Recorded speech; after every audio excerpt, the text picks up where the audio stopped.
significant awards. So I'll give you an update on all of that at the next council meeting as well. But he's going to end up being assigned, at least tentatively, to the central region, one of our inland regions. In addition to that, I just wanted to go over, I know the last several meetings that I've been in attendance, we've talked about Tautog. And the 2025 summons numbers reflect about 250 summonses that we issued. But again, while that number might be down from other years, I don't want to lead anybody to believe that that means compliance is up. I want to remind everybody that one summons does not equal one fish. So our season high for 2025 is 64. So somebody was issued one summons for 64 fish. So it's that's obviously, you know, a court mandatory summons that we have to battle in court with. So while yes, it's 250 tickets, it's not 250 fish. It's significantly higher than that. All right. I think that overall the numbers were the summons numbers were down because of weather and because there's just a tremendous number of smaller fish up north. All right, that I've discussed with several people. So I don't know. I mean, I don't have the inspection numbers, but I'd venture to guess that the inspection numbers are also down, which would correlate directly with the summons numbers being down. So, and that's all that I have. Living in the Point Pleasant area, every report seems to have issues at Manasquan Inlet. Yes. And I'm just wondering if there, I don't know if it would work, but any kind of interpretive signage or educational signage at the inlet would help.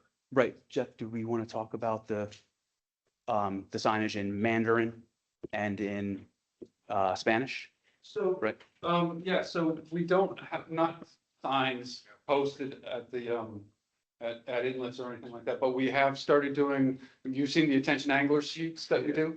We've got them in 3 different languages now. So, well, English, Chinese, Mandarin, Spanish, and what did we do last year?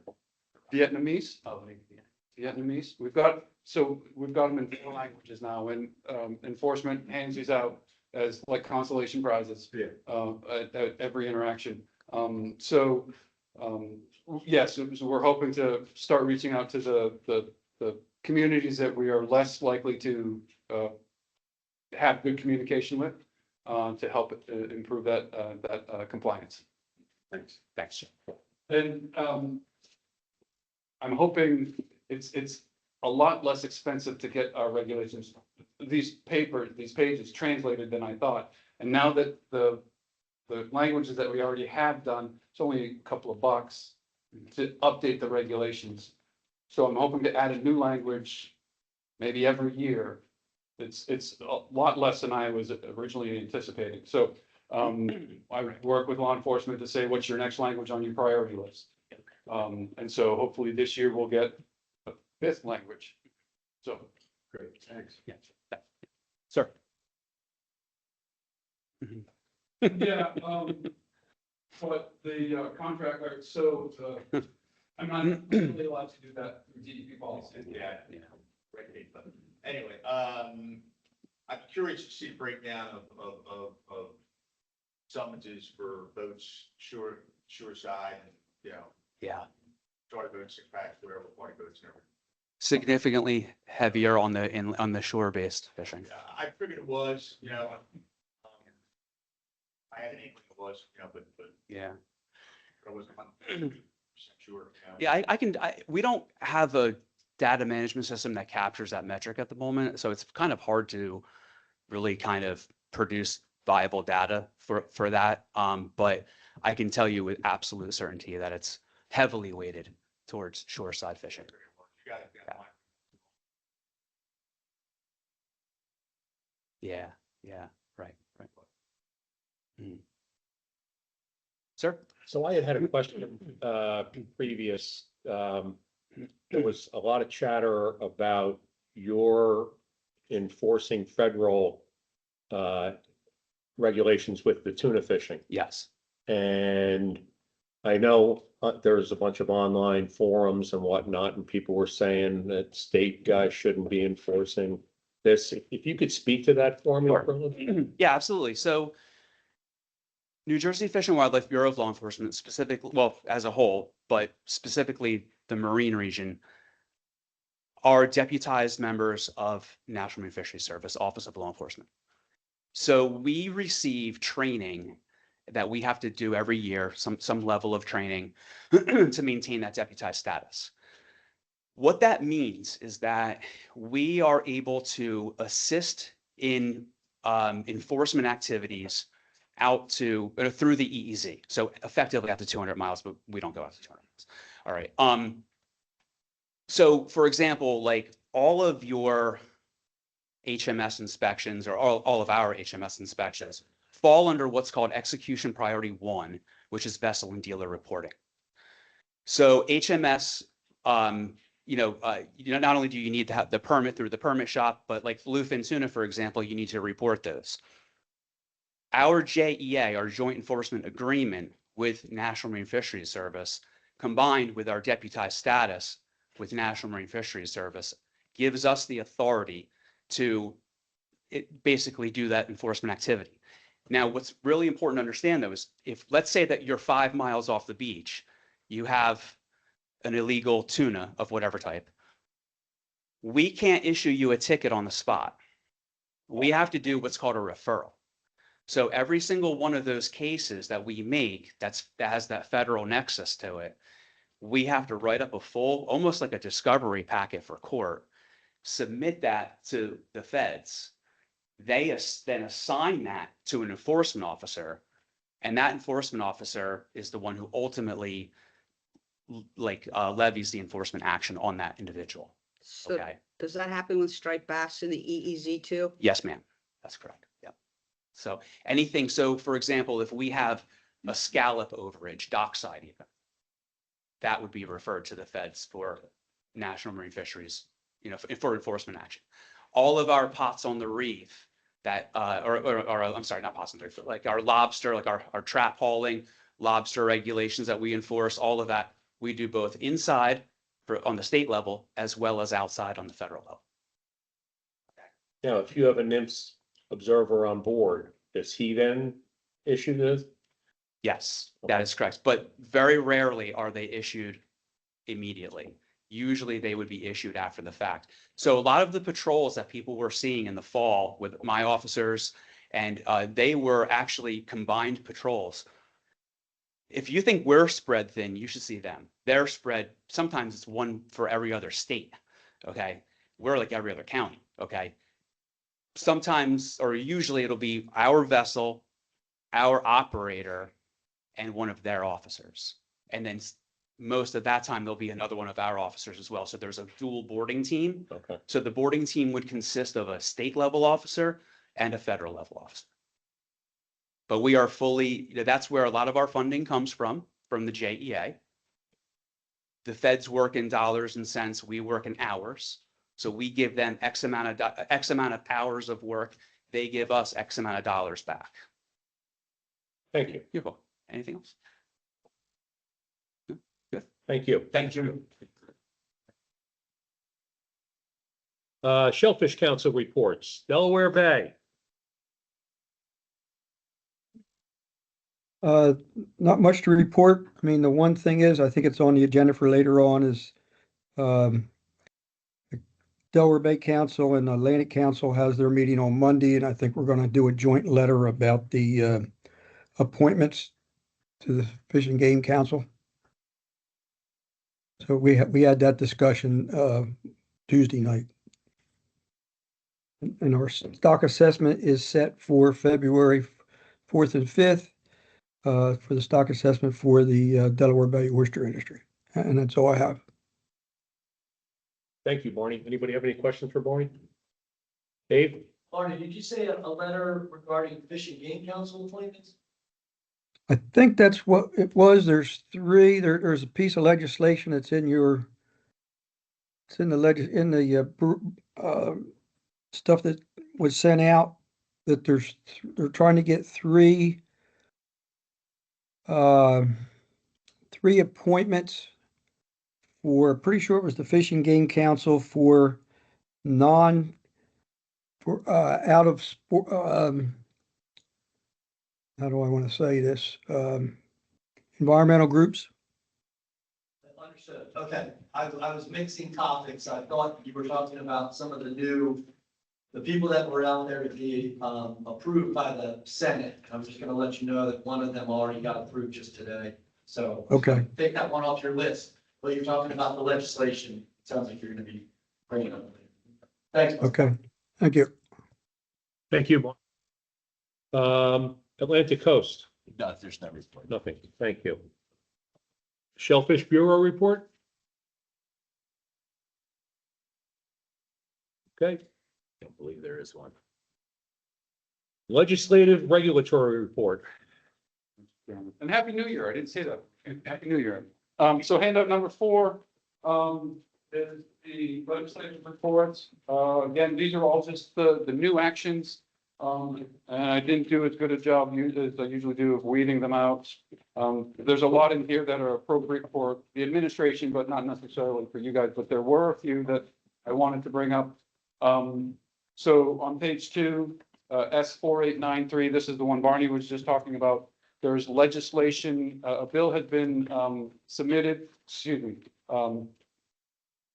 it's been introduced that will change the makeup of the Fish and Game Council, take off 3 of the 6 hunter stakeholders are on the council, replace them with 3 animal welfare NGO type folks. That, and I actually have a copy of that legislation is handout 4B, just so everyone sees it. I spoke to our legislative person today, and the expectation is that this isn't going to move very far this session. Monday is their last session of the year, or for this cycle anyway. And this hasn't even been introduced to committee. So, but it's there. I know folks hot whiff of it, and it probably, raised some eyebrows. So it's there. That's S4893. That might have been the only one at the state level. Moving on to the federal legislation on page 4, HR 4776, Standardizing Permitting and Expediting Economic Development Act, or the SPEED Act. This is a bill that's going to it's looking into changing the NEPA process, so the environmental review process. The idea, I believe, is to streamline it, which in some ways is good because this process takes forever, but in some ways it could also be bad because it might reduce the amount of environmental review projects get, which could have some impact on our resources. So that's HR 4776 on page 4. I think there's a couple that are fisheries related. Some of them we've already heard about, and they're just moving through committee. But then on page 7, HR 2293. Oh, this is something that Eleanor, I believe it was you, asked about at the last meeting, the Cormorant Relief Act of 2025. And you are right that this is allowing aquaculture facilities under certain circumstances to control cormorants at their facilities. So those were the big ones that I saw on here. There was another question, Walt, I believe it was you. At the last meeting, there was a bill introduced that is swapping land or allowing the state to give land to the feds up in Ocean County. And the request was, where specifically is this land? This is part of the land swap process that we've been working on for 50 years. You recall that our office is on federal land. It's part of the U.S. Fish and Wildlife Service. And we've been trying to swap land with them so that the state can own the Midcote Creek property. And we're swapping with them portions of the Stafford Forge and Upper Barnegat wildlife management areas. It's all wetlands. We're given to the refuge, to the Forsyth Refuge, as well as the game farm, right? Is that still on the table? So the game farm that used to be up there and portions of these 2 WAMAs are being swapped for certain acreage at the Midcote Creek facility so that we can actually own this property. And we're that close this time around. We've been trying to do this for 50 years. Go ahead. Yeah, if I may, I believe, I don't live anywhere near the Stafford Forge. I live on Beach Avenue in Manahawkin, and I believe I'm the adjoining property owner. Since I'm surrounded by fish and game, and this piece of property is off my north property line. This was a piece of land that was a cedar grower from years ago cut off. And it was part of a deal where when they put the power line down the Parkway, I believe they had to, for the amount of wetlands destroyed, they had to compensate. And it was bought from this, and it's been hanging in limbo for years. Now, I don't know what portion. It's very hard to get any information as what the exact location, other than I actually did through Ninth District, get an idea where some of the property is. I knew about the game farm, but I didn't, what part of Stafford Forge is it? We can give you the. Yeah, I'd Yeah, appreciate that. I haven't been able to get maps, but I imagine Green Acres can get us maps. I think it's really kind of pretty far out that if we want to develop something, we have to notify everybody within 200 feet of us. And Well, to we- be an adjoining property owner, it's like, I run people off my property. I've got people with cars and trucks, and they're coming across my property telling me it's their road. It's like, it's been an ongoing issue for like 10 or 15 years now. And I've literally like had to be very unpolite because I pay the taxes on the property. I just, like, in the future, I think that if, like, an adjoining property owner, if we're going to make these exchanges for whatever reason, I think that kind of out of common courtesy, would notify them that we were going to places like, this is not for anything to do with this council. It's more of a personal thing. Yeah, But I mean, it's like, there is process, process. The legislation that is being proposed here is to get one exemption from that ogden review process because we're Right. exchanging with the feds.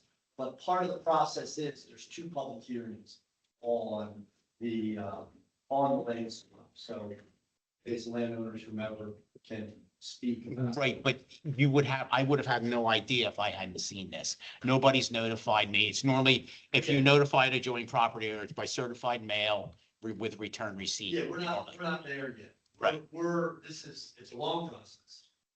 And like I said, the legislation is sort of separate from the normal operating process, and it's in place because we're exchanging with the federal government.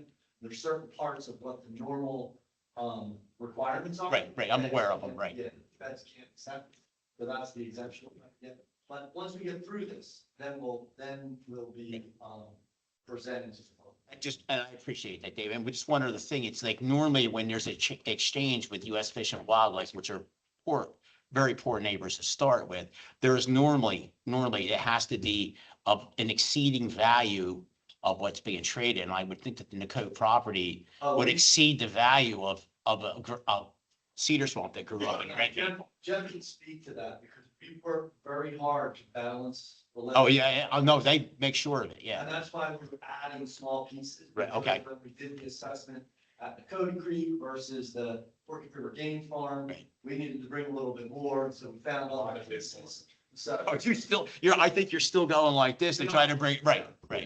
So, Okay. yeah, we really have to, square those corners, make sure that the exchange is of equal value, not on acreage, but based on the appraised value. And not only the appraised, I believe it goes through the actual, whatever the actual classification of it is also. Oh, absolutely, yeah, wetlands are a little more. Yeah, I mean, you can't give them a garbage dump and tell them you want something Yeah, of exceeding value. yeah, and that's part of the reason it's in this process. Based on.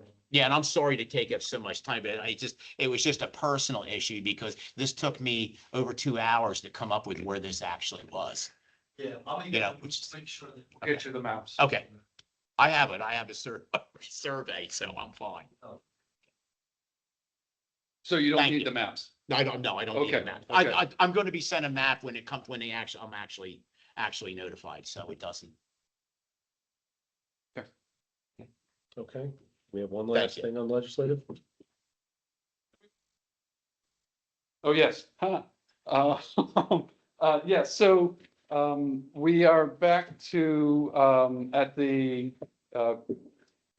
I put this here again so that, when we have external speakers, they don't have to wait till the end of the meeting to get to new business or old business. We're back to Southern New England cod. I'll put this under, the legislative regulatory update. We heard about where we are in the September meeting. There was a request to postpone the decision until the November meeting. And I think there was some uncertainty about the timeline at the federal level. So again, it was requested to be postponed until tonight. We do have, I'm going to turn it over to Tyler in just a second, who's going to give us an update. I don't know, is Robin online? Okay, Robin Freed from New England Fisheries Management Council is also here to answer questions if we need to. But so yes, we have, if not sure where we'll get to tonight, but I'm going to turn it over to Tyler to bring us back up to speed on Southern New England cod. Evening, Council. Happy New Year as well. I just have hopefully a short update on the Southern New England cod situation. Like Jeff said, Robin can assist if you guys need an update from her end. You had asked about where New York stands currently. So they have signed off on, or they're in the process of signing off on the executive process. The earliest that should happen is January 20th. At that point, once it's published, they have a 65-day public comment period. So that would put us 65 days past, essentially 2 months past January 20th. And as far as the New England Fisheries Management Council, I can let Robin jump in there because this just changed. She just gave us the update like an hour ago, I would say. Robin, are you there? Yes, hi, sorry. It just took me a minute to find the unmute button. Can you hear me okay? So yes, the update is since we had your meeting in November, council staff, we've worked with regional office to work on the preliminary submission that was completed, the submission of the amendment, it's in review. The regional office is working on the proposed rule package, and that is currently in review at NOAA headquarters. So we don't have a timeline yet or a decision of when that proposed rule might publish, but it is in the works. And as of right now, we are still tracking, still aiming for implementation on May 1, but just kind of in the midst of processing the action. So, and I think I had shared, we do have the preliminary submission document posted on our council website now, and council staff will work with regional office. There could be some revisions, some updates as we work through for the final submission, but happy to take any questions or if there's any questions on some of the information that we've shared in the past too.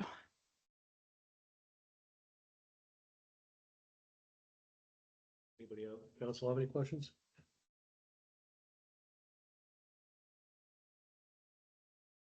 Jeff, if you'd like to step up for a second. Yeah, so just as a reminder, the request, so New England Council is putting in a 0 possession limit for recreational. New Jersey and New York are not members of New England Fisheries Management Council, but we have been asked to implement consistent regulations in state waters. And so that is the question before council tonight. Robin just mentioned that the paperwork is in the process for federal waters and will also apply to all federally permitted for-hire vessels, even if they're fishing in state waters. New York is in the process of implementing this, though they will have a public comment period at the end, which may or may not change their decision. And so the question just comes back to our council, whether New Jersey would like to implement consistent regulations, a 0 possession recreational limit in New Jersey state waters for the cod stocks. What's the bag limit now? Is Flat fish, isn't it? it Yeah, 5? flat fish. Yeah. So, Sorry if I could jump in. At the federal level, we actually are under the emergency measures this year. So they are currently operating under a 0 possession for this year, but it had previously been 5 fish bag limit, if that helps. Yes, thanks, Robin. Sorry about that. That's okay. So how come there wasn't a bycatch added in, like a 1 fish bycatch or something? How come the decision wasn't to consider 1 fish? That was, you'll certainly see a number of comments, and that was something of interest. I think the decision really stems from the magnitude of difference between where the catches have been relative to the ABC that we had coming from the assessment. It's just orders of magnitudes, about 10 catches have been roughly 10 times the ABCs, and our analyses were showing that really there wasn't really another option besides a zero possession, but it was definitely something considered. I think we asked this before, was overfishing occurring because of predators or was overfishing occurring because of fishing? Yeah, so in the stock assessment, the stock is both undergoing, it is determined to be undergoing overfishing, it is overfished. I think yeah, I remember some of these questions. There certainly have been a lot of work as part of the cod stock structure working group and kind of the suite of factors that could be at play. The fishing mortality was determined to be relatively high, and so that it would appear at least that the overfishing status is being, you know, is a result of fishing, just given the level of fishing compared to what we are seeing, our understanding of the stock with the updated stock assessment. I don't know if it's helpful. We had some of the stock assessment figures that I could pull up if that would be helpful. And also to remind, if it's helpful, this stock is really predominantly recreational catch. It's been around over 90% catches in recent years.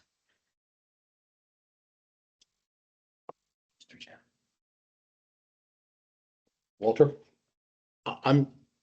My only apprehension is to not be put under the New England Council and to do this.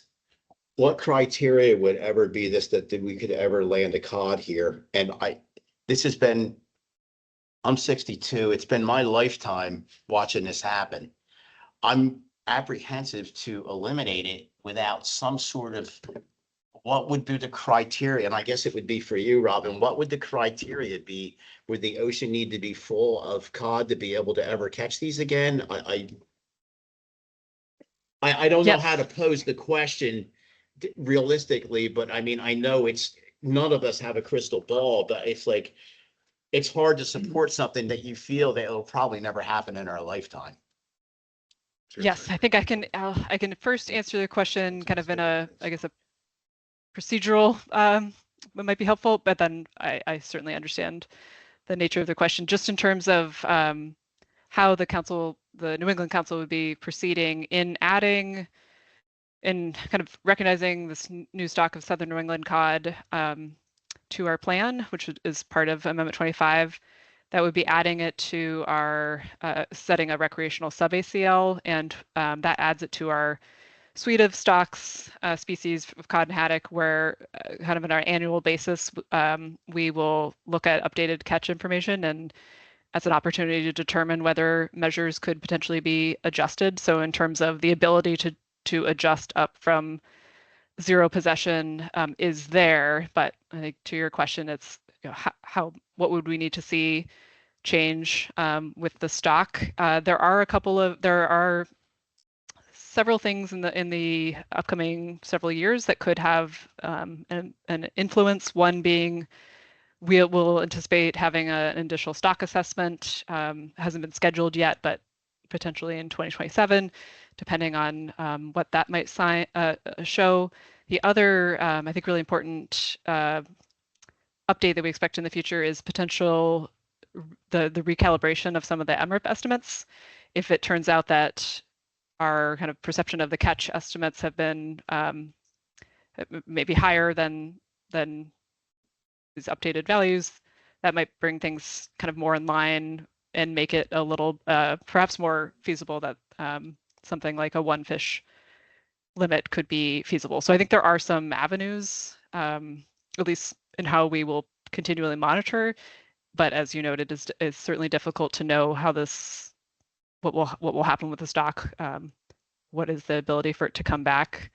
I think there's some potential there. There was certainly a lot of discussion and questions during all of the council's discussions about really trying to understand how people's behavior, how angler behavior might change in response to the zero possession. We heard kind of a range of perspectives from some saying that they are targeting cod and others really stating that it's more of a bycatch while they're targeting other southern New England species. So I think looking at some of the information from this year will also help to understand how kind of any changes in behavior might impact the fishing mortality rates. So I probably can't give much more clear answer, but there's definitely the council will be tracking as part of adding this to the management. There will be opportunities to revisit the measures in the future. I thank you because I know it was a difficult question. It's a difficult decision. After having read Amendment 25, I did see some of the triggers, but I appreciate you taking the time to answer it. Yeah, and if it's helpful, just from some history from a different stock, but our Gulf of Maine stock many years ago had to go to zero possession, kind of a similar story, just that the catch limits, where the recreational catches were relative to the upcoming, the updated assessments and specifications couldn't allow much else. They are now, and for several years now, have been able to have a limited one fish season. I think the hope and everyone would love a future where there's even more liberalization, but at least an example where we have seen things go back from no possession to then some angler possession allowed. So hopefully that's at least a little bit of a little bit of a heartening news that story can happen. Well, I appreciate that too. I was aware of that, but I wasn't aware of what the actual criteria was. But thank you very much. Greg? Yeah, just real quick. So this applies to just people with federal permitting or every recreational fisherman? That's my first question. The zero possession. Yeah. So it's applying to both all recreational anglers, so private anglers or for hire operating in federal waters, or if they were I guess, state permitted but operating federal waters. Yeah, thank you. Is this moratorium for both recreational and commercial side as well, or just recreational? Yes, it's a little bit of a nuance. So in our commercial fishery, we do have kind of two different segments. The common pool fishery, which is our kind of a smaller portion of the fishery, they operate on kind of the older system of effort control, so trip limits. They currently, as part of this emergency measures and as we continue within Amendment 25, they are under a no possession. The sector fishery, which is a different structure, and that's the predominant commercial fishery participates in, they are allocated quota to cover catch, both of species that they're landing or might be catching as bycatch. And part of that is they are required to retain fish over the minimum size, and so that would remain. They could still, if they're encountering cod, they would be landing it. They'd have to cover it as part of their quota. Commercial activity, though, in southern New England has decreased a lot over time. It's really primarily small amounts of bycatch, while activity for some of the other southern New England species, but it's a very small component in recent years. Just a little bit of a nuance between the different components of the commercial fishery. It's not across the board though, is what I'm asking. Yeah, it's not across the board in that in how the sector fishery is structured, where for fish that for all the species that are in the plan that they encounter, they have to land and retain. They do have 100% monitoring coverage, and that's kind of part of the system, is that all of the catches should be accounted for. If you're gonna take one sector, take a major hit, have a zero count, and other sectors have open still, I have an issue with that, so. Actually, I do too. What can you do about it? New England. So, go ahead, Chair. Go ahead. I guess it's not a great update. It's not probably what you wanted to hear, but that's kind of where we stand now. New York is about to go. The New England has their update that they presented. So I guess the ask would be, do we sign off for regulatory consistency this evening? Would be one option. We could sign off and sit on it, and if anything major changes that you're uncomfortable with, we don't have to do anything further. I know that's also a scary option, or we could continue to do nothing and kick it down the road and see where this goes. A few options for you. But see, I've never seen a fishery where they shut down only one sector. Yep. I mean, one group. It just, that doesn't happen in the mid-Atlantic. And I understand cod are in trouble, but if they really are in trouble, then I don't care the sector gets a bycatch. Then maybe they can't fish anymore either. I don't know how New England could allow it. That's my problem. We just don't catch enough of them. I mean, We don't. we don't. I mean, But you it's should just see what the whatever data we do shows. catch. I mean, speaking from experience and being on the boat every day, I mean, what we do catch, I mean, I can count probably on one hand last year. So for me, this is like a non-movement. I mean, to be honest with you, I mean, it's just, and I've talked to other boats, if they catch, you know, maybe one boat sits on one, lands on a patch or whatever, you know, so I personally think that our recreational catch couldn't affect this stock if, or my life depended on it, okay, so. That's, I just feel as if this is a moot point. It's just taking something else away from us, to be honest with you. I kind of feel like you said there's a no action alternative. If that's the case, are we still under this moratorium Yes. in federal? And do we go back to the old bag limit in state or? Our bag limit hasn't changed, so we're, whatever it is now, it would stay the same. well, Spotfish. it's zero right now. No, it isn't. No. Spotfish. In federal waters, Federal waters. So this action that we're being asked to take is only referring to state waters correct, and non-federally permitted boats. correct. Yeah. So it would be essentially private anglers in state waters. Right. Or non-federally permitted for hire in state waters. Right. How it used to be with the federally permitted vessels, we had the same problem with fluke years ago.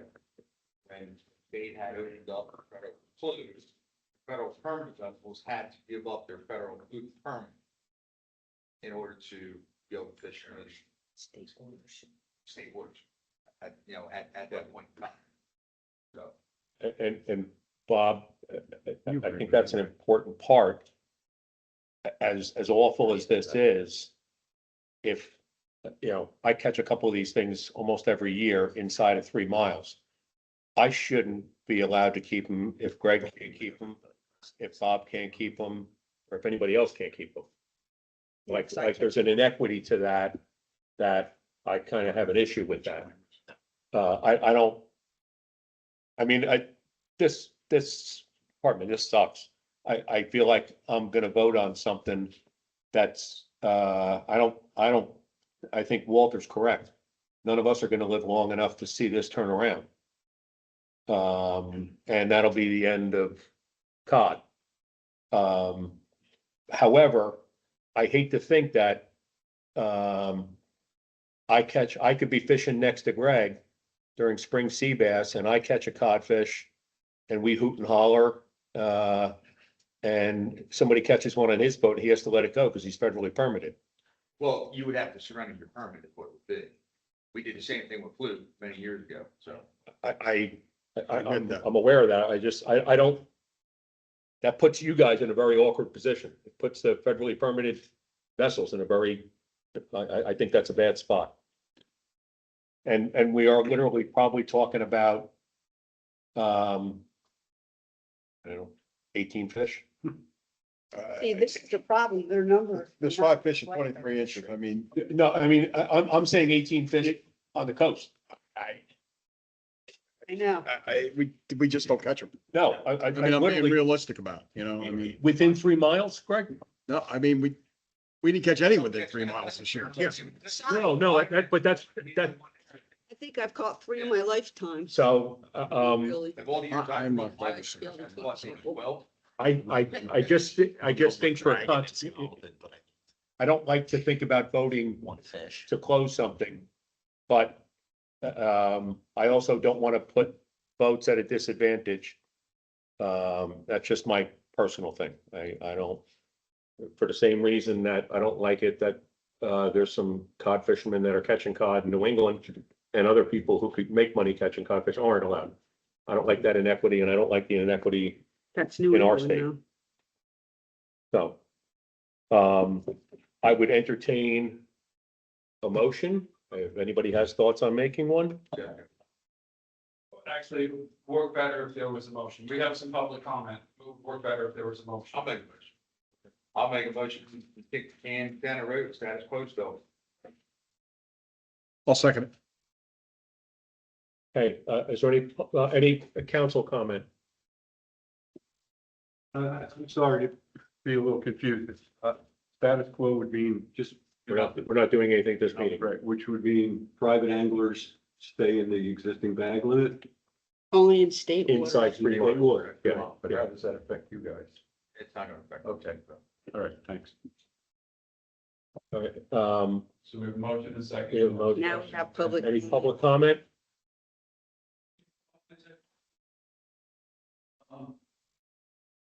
Does this codfish fall under? On your VTR, with your permits? Does it fall under multi-species? Does it fall under groundfish? So if you give that multi-species permit up, now you're giving up a lot of other things other than codfish. So you better be careful what you're doing with this. That's You what we know, gotta look that's at. that's just my comment on that there. You better be careful, because it's not a separate entity like tilefish, blue line, blah, blah, blah, fluke, bluefish. That's all lumped into one thing. So if you give that permit up in federal waters, now you can't go out and catch sea bass or whatever, ling, whatever, just think about this real good. I Thank gotta you. look at the permit again, but it's, for as many as I catch, it doesn't affect us. And all you have to do is look at VTRs, period.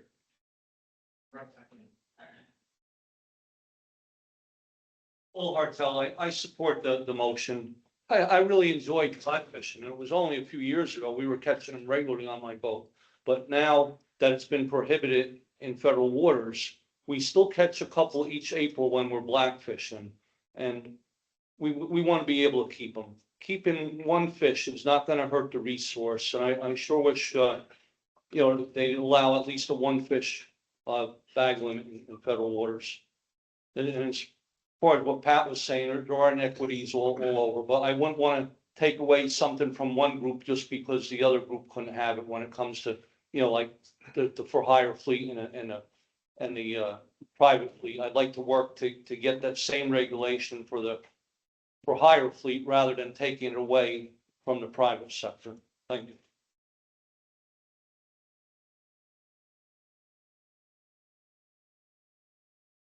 I'll say this, me personally, my boat wreck fishing, 10 months out of the year, 11 months out of the year. It doesn't fade my boat whatsoever at all, because we haven't caught enough to warrant giving up the permit first off, warrant if we do catch one, we take a picture of it and throw it back, big deal. So it's not going to affect me whatsoever at all. Fishing offshore, yeah, so, and Greg, if I'm wrong for you guys up north, but I think you guys are in the same boat up there too, so. Pretty much, you know what I mean? So I say we vote on this and move on, let's do it.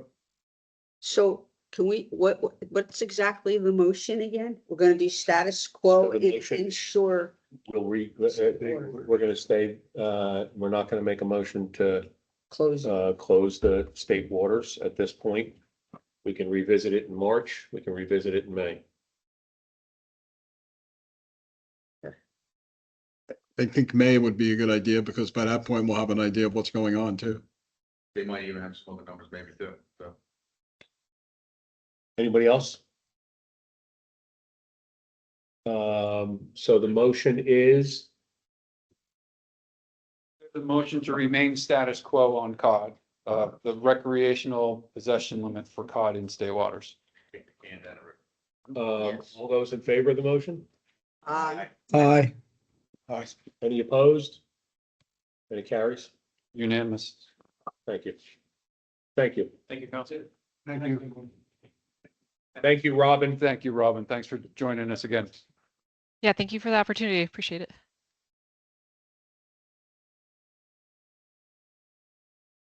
Okay, ASMFC? No. So ASMFC has not met individually since before the November meeting, so there was no ASMFC update, no standalone ASMFC update. There was some joint work at the minutes of council. So I can move right into the minute. Please. Yeah. So you all have the handout. It's handout number 5. I'm not gonna go through it a lot. There was, I'd say, one major thing that happened at the meeting. Couple of smaller things. So Atlantic mackerel, they're gonna increase the quotas for 2027. Gives us higher trip limits for the commercial. And also for there's an increase in the possession limit for recreational. There's now separate limits for private and for hire, 25 for private, 50 for hire. And the commercial goes up pretty substantially as well. That's 84. I advocated for this. Summer flounder recreational, there was some debate on what was gonna be able to happen there. Council and commission voted to maintain status quo. So we had an increase in the RHL. But because of where we land in this new recreational decision tree, we're maintaining regulations for summer flounder coastwide. Same for scup. Scup is going to be status quo in 2026. There might be some opportunity to change it in 27 if, say, the MRIP recalibration changes or we find something is off. But generally, we're working under 2-year cycles. So the expectation is it will be the same for 26 and 27, but we might change. There is opportunity to revisit it in 27 if something goes off the rails. That's the case for both summer flounder and scup recreationally. For black sea bass, we also had an increase in the RHL for that. And there was some debate about how or what would happen with the regulations. Eventually, yeah, the council and commission both voted for a 20% liberalization. I'm going to stop there right with that. I'm going to kick it over to Pete in just a second. He can give more details and answer questions. But short answer is there will be a 20% liberal. We are allowed up to a 20% liberalization for black sea bass recreation for 2026 and 27. They worked on the recreational sector separation amendment.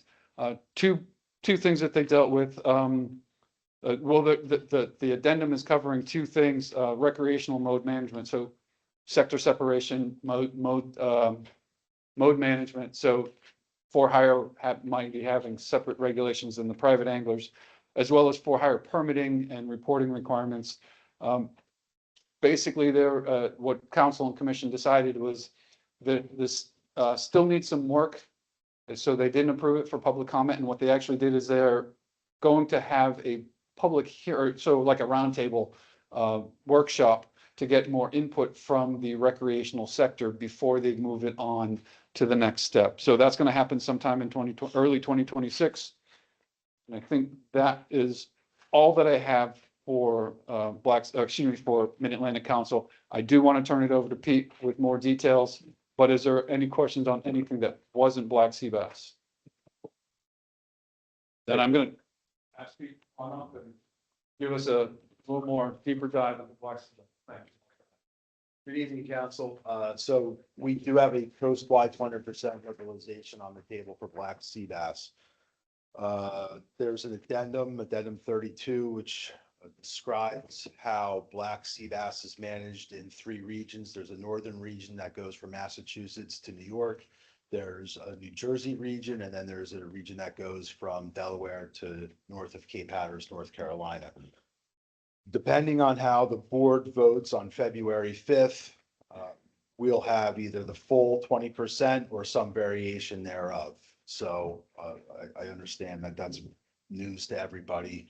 We're just learning this information recently. We've got a meeting tomorrow, as a matter of fact. The technical committee, the ASMFC technical committee will meet, at which time we'll decide or discuss, more appropriately, discuss how that 20% coastwide liberalization will affect New Jersey.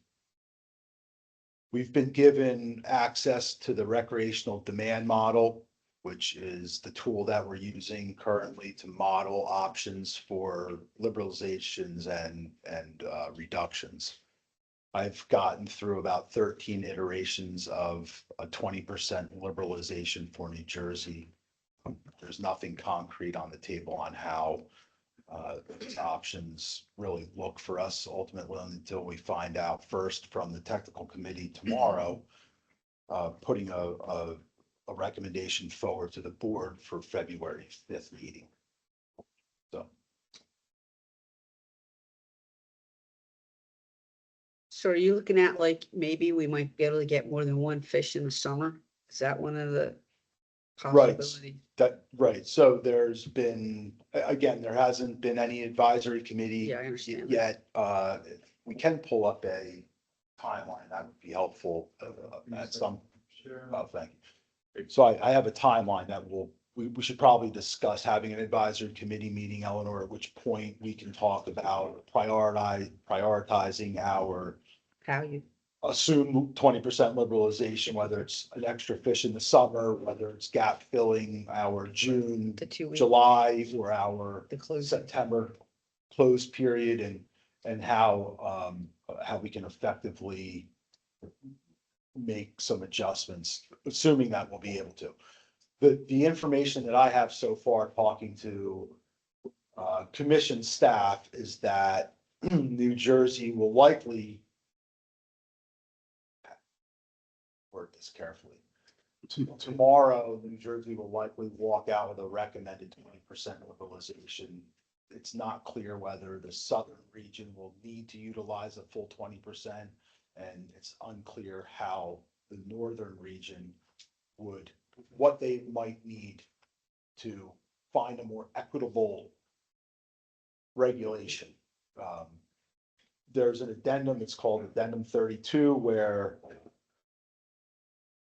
irregardless rather, of whether there's a liberalization or a reduction, a region should find equitable measures within that region. And I'm not quite sure whether that means across the regions as well. So, yeah. Yeah. One thing the council's got to remember too, when we went through this before, pretty bad a couple of years ago, the summer months have all the weight. July and August, by us going to that one fish is what opened up a bunch of meetings in October for us. So, everybody wants, added days on fishing and stuff. So we got to work this out to where, we as a council maximize our days open, if that makes sense to everybody. So you definitely have to go over this. So. Yeah. So in front of you is a timeline. I'm having trouble seeing it. I know a little bit of what it says. So we're in early January. The TC is going to meet. I didn't put that on there. On January 22nd, there's another potential slot for a meeting. So we have a few things to work through. One is this regional discussion. Two is running the RDM and any pitfalls that we've come into. There's been a few technical glitches. There's still some ironing out that we're working on. So we've got 2 dates in front of us for the technical committee. February 5th is that's an important date for everyone to recognize. That's at that time, the board, the ASNFC management board will meet and they'll approve how the liberalization will be distributed among the regions. I put in this February 6th to the 28th, right? So at some time between the 6th and the 28th, we ought to have our advisory committee meeting. I would recommend that prior to that, the council members that are on that that are on that advisory committee, we should probably have a conversation so we can start paring down. I'm already at 13 options or iterations options. Some of them don't meet the 20, some of them are way over 20, but we need to, I think, present the advisors with an abbreviated list of things that make sense here in New Jersey, right? So moving along, now it becomes a bit less concrete. We have 3 weeks prior to the board meeting will be a deadline for submission of proposals from the states. And then 2 weeks prior to the board meeting, this is following the February one. So sometime in March, the board will need to meet with state proposals in front of them. Those are the ones where we have a preferred option that's been vetted through the RDM process, right? So once it goes through there and it meets whatever percentage we're allowed, the assumption is that it's good, but the board will have to approve that in March. It says TBD because they don't have that date solidified yet. So we've got some things to get done here in the month of March. All right. April 1 is the deadline commission. So on April 1, the deadline will send the regulations. Will notify commission staff of recreational black sea bass regulations, which will be implemented. And then on the 15th, commission staff will have to send that to Garfo for final measures. I just want to understand their definition of liberalization. So that could be bag limit, size limit, or season. Correct. So there's three things that we can change to manage these fisheries. That's the season that it's open or closed, the number of fish that we can harvest in the form of bag or possession limit, and then of course, the size of the fish. So those are the three things that we can move. Two things. So we talked about the May 15th date yet. Did we find out about the May 15th? Yeah, May 15th, able to get moved. Did we Well, find out? so right now we're open on the 17th of May. We can move to the 15th of May. Right, but did we find out if we can go earlier? We can go earlier than the 15th of May as well. Isn't that federal? There's Adam.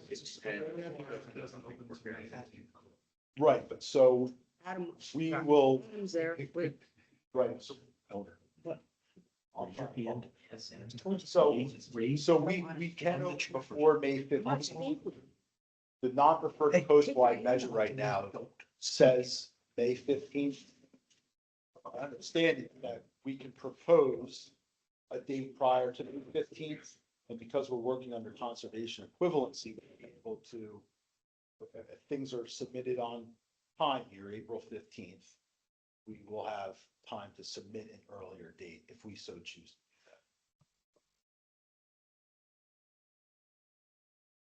By all means.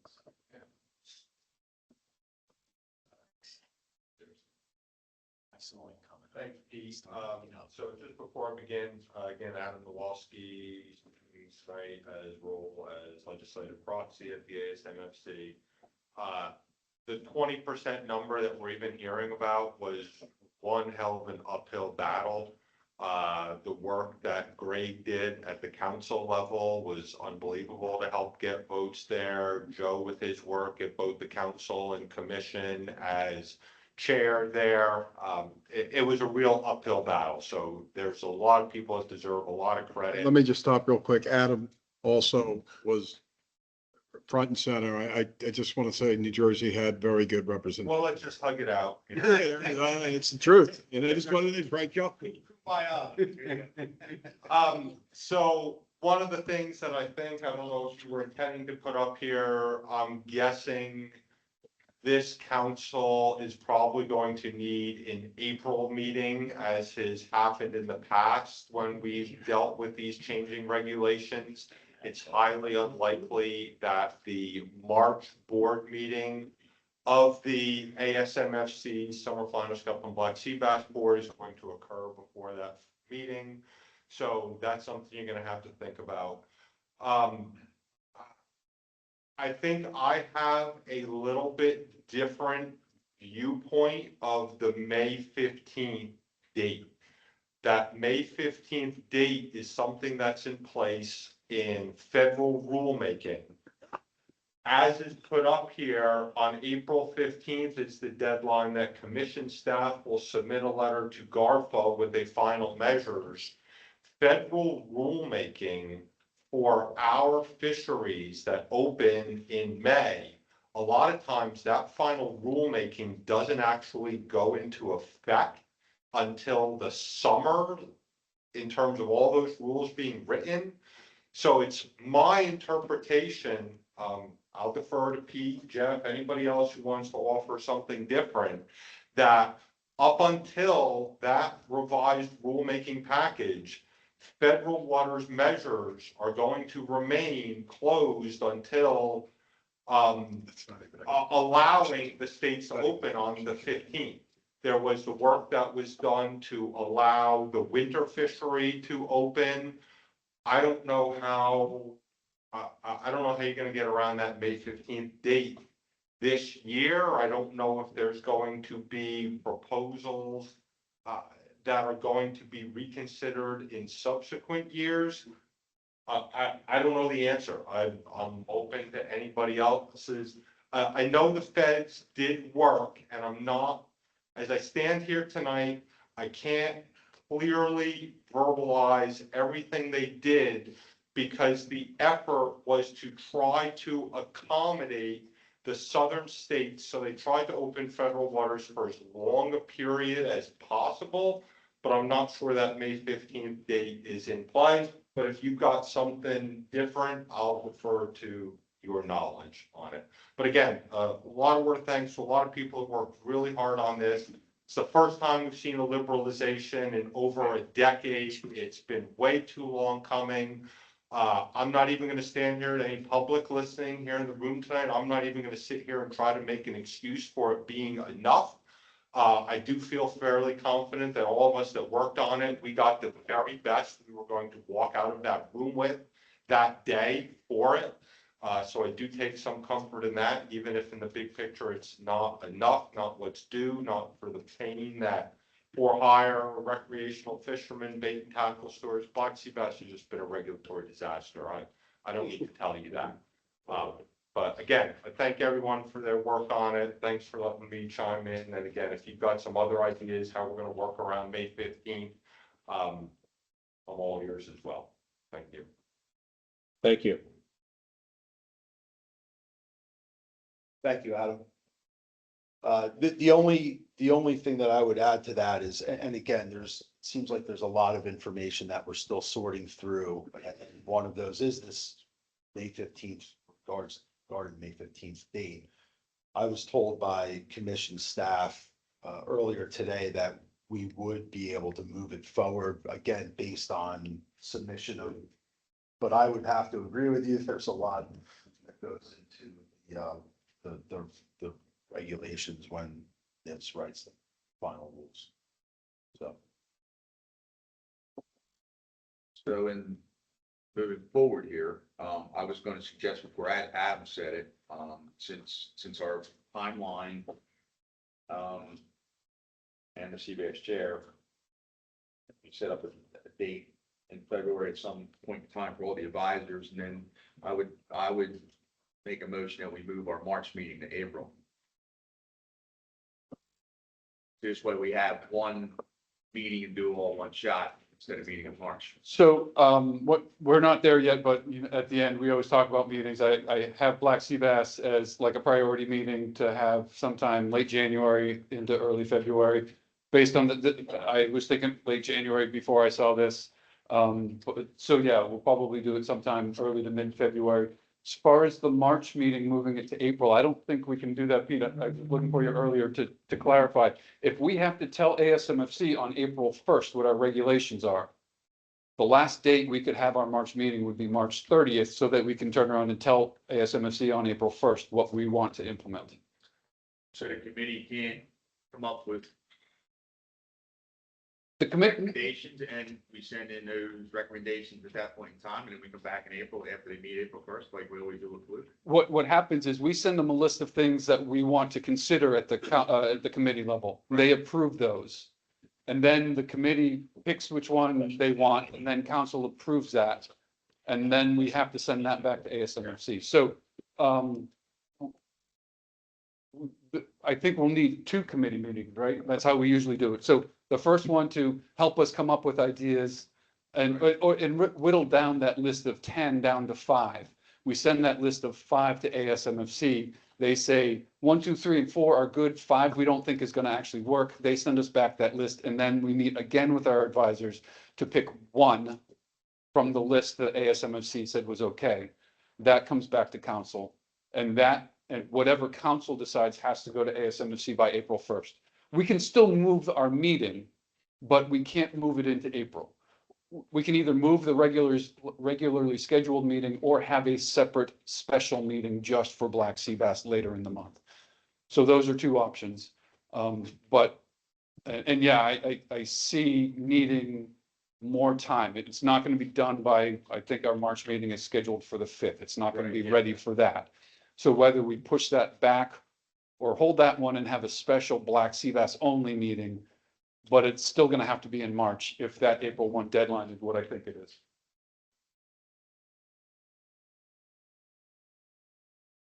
But we could have a special meeting dedicated strictly to it. in Yep, April. yep, Done just it like we did for before, striped right? bass in December. We can do that. It's a little bit of administrative hurdles, but, you know, we've already got the March 5th meeting is posted on our website. If we change it, we might start some confusion there as well. So, we will, do our due diligence to make sure the word gets out properly so that we don't have 100 people showing up on the 5th to talk about black sea bass when we've set a special meeting for later in the month. But yeah, those are the two options. Push the whole meeting back or hold our regular meeting and have a special meeting for just sea bass. Go ahead. And both summer flounder and scup or status, Quo. like, we're just rubber stamping that, right? Yep. ASMFC did allow states, again, to shift their start date to keep it on a Friday or whatever. But our fluke season has been long enough for the last few years. We're not trying to stay Memorial Day to Labor Day. We're longer than that. So we haven't had to do that dance the last 6 or 8 years.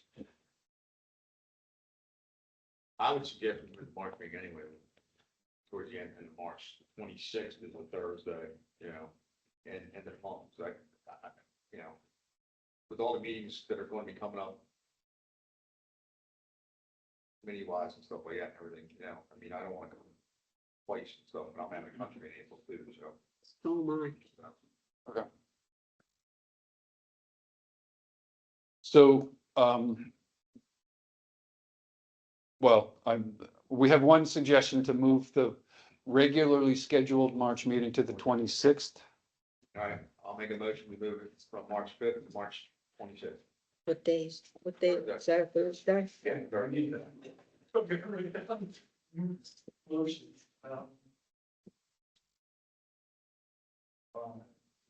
What was it, 326? Yep, which is a Thursday, so. Bob, we have a second? I'll second.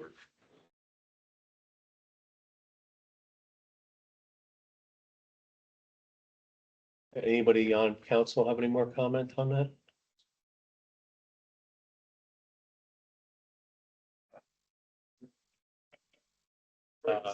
It's ridiculous.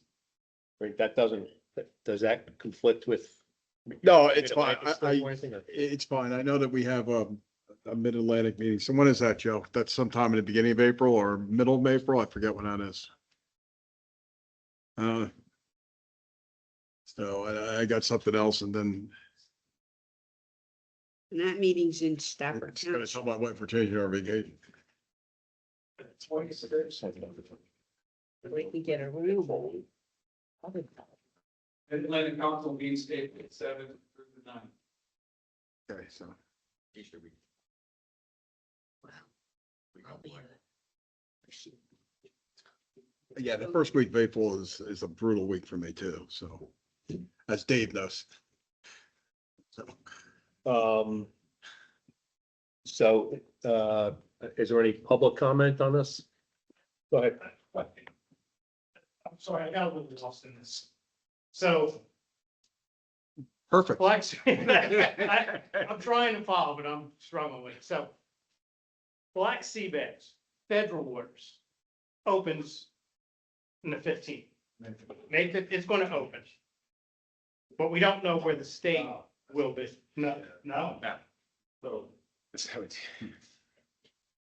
I wanted to make clear that I was deferring to the latest information Pete had and going back and looking at, while I was sitting here, rulemaking from this year, or actually from 2025 now. NOAA has now rewritten black sea bass to just simply say state conservation equivalency. They've actually taken that starting date out of the rulemaking.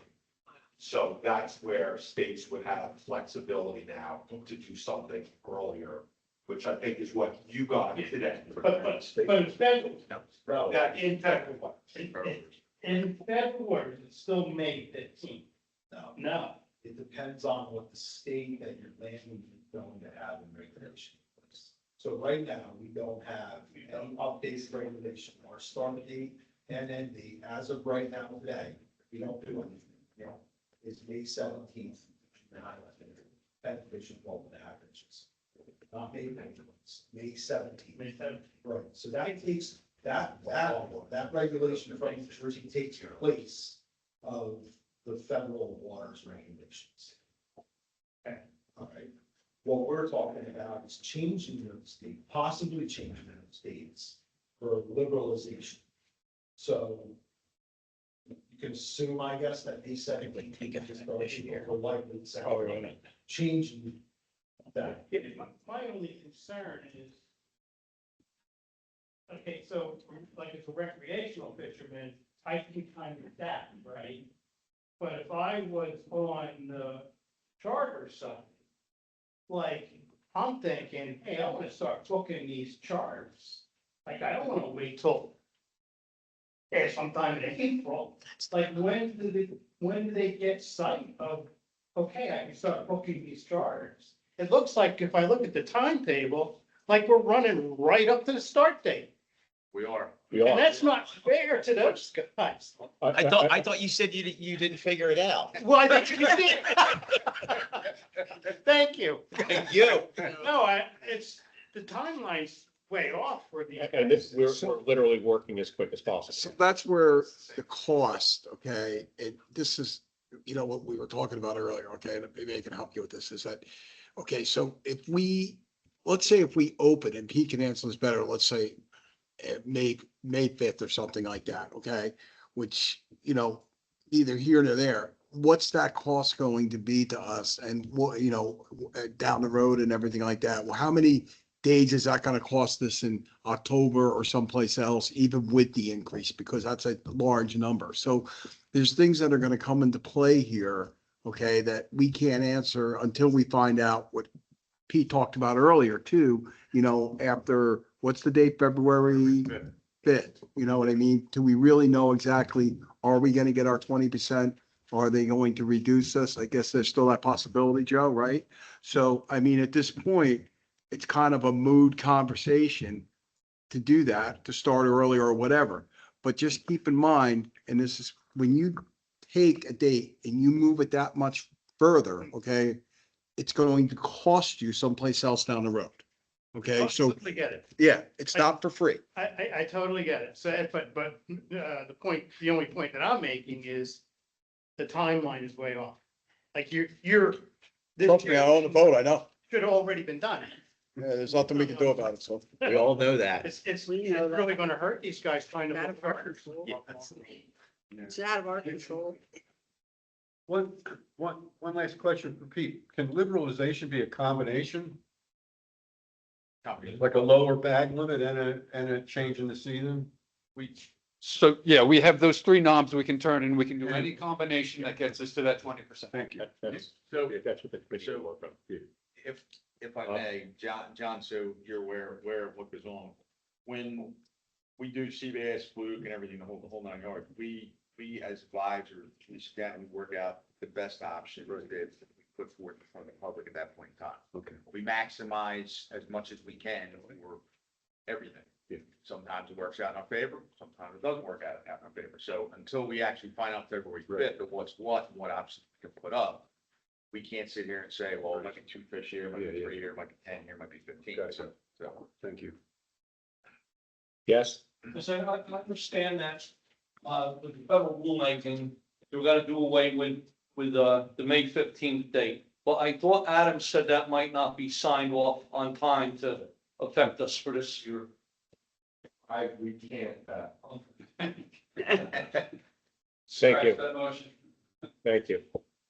So we will have the Black Sea Bass Committee meet quickly. Peter will be reaching out to the council members who are on said committee before then to get them some information. We'll contact the committee members, they'll meet. And we should go back. We haven't voted yet on moving to the 26th. Correct. I hadn't forgotten. But keep going with the timeline. But that would be the timeline then that eventually the committee comes up with 5 different options that would be sent to Mr. Wizard. And then he gets back to us that 4 of them are good, 1 of them's not. The committee would meet again and come up with a preferred and then a less than preferred. And then that would then probably get some public comment at that point and then come to our council on the 26th to vote. Assuming you all approve that motion to meet on the 26th. Yes. So if I can go backwards for a second, do we have any more discussion on moving to the 26th? Anyone online have? Thanks.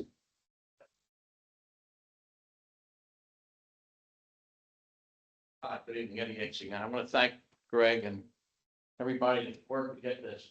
Of course, Adam, you've been on the stick for many years. And no, I know, like Pete. Oh, yeah, no, hey. I know who the players are, but I just want to individually just say, hey, thanks a lot for that, Joe. The reason I brought the May 15th up again is it's in that wave 3. I brought this up many times before, not knowing what you guys just come up with and said, now we can go open up earlier. But that's in state waters only, or that's in federal waters? Okay, great. I didn't realize that. That's one of the reasons why I come down. I can say, hey, why can't we up channel it and try to get open the wave earlier? You know, it's the same wave. All the time we're doing this. Oh, you can't go into the next wave, or, this wave here fishes for 2 months. Well, we're in the same wave. We're in wave 3. So, and that's correct. May 17th was our start date the last few years. So maybe we can adjust it to then. I'm looking for more days at sea. My opinion, bag limits, in my opinion, could stay the same. We've sold this for the last 4 years. So, I mean, you start messing around with this again, and then you got to drop back again 2 years down the line, or a year down the line, then you're going to aggravate people again, just like we did with our fluke fishery. And I just have to get that in there, because this 18-inch fluke size, even though we got stuck with it again for 2 years, just doesn't do our business any good. So I'm just suggesting now, in my opinion, as a, boat operator now, owned boats for 47 years.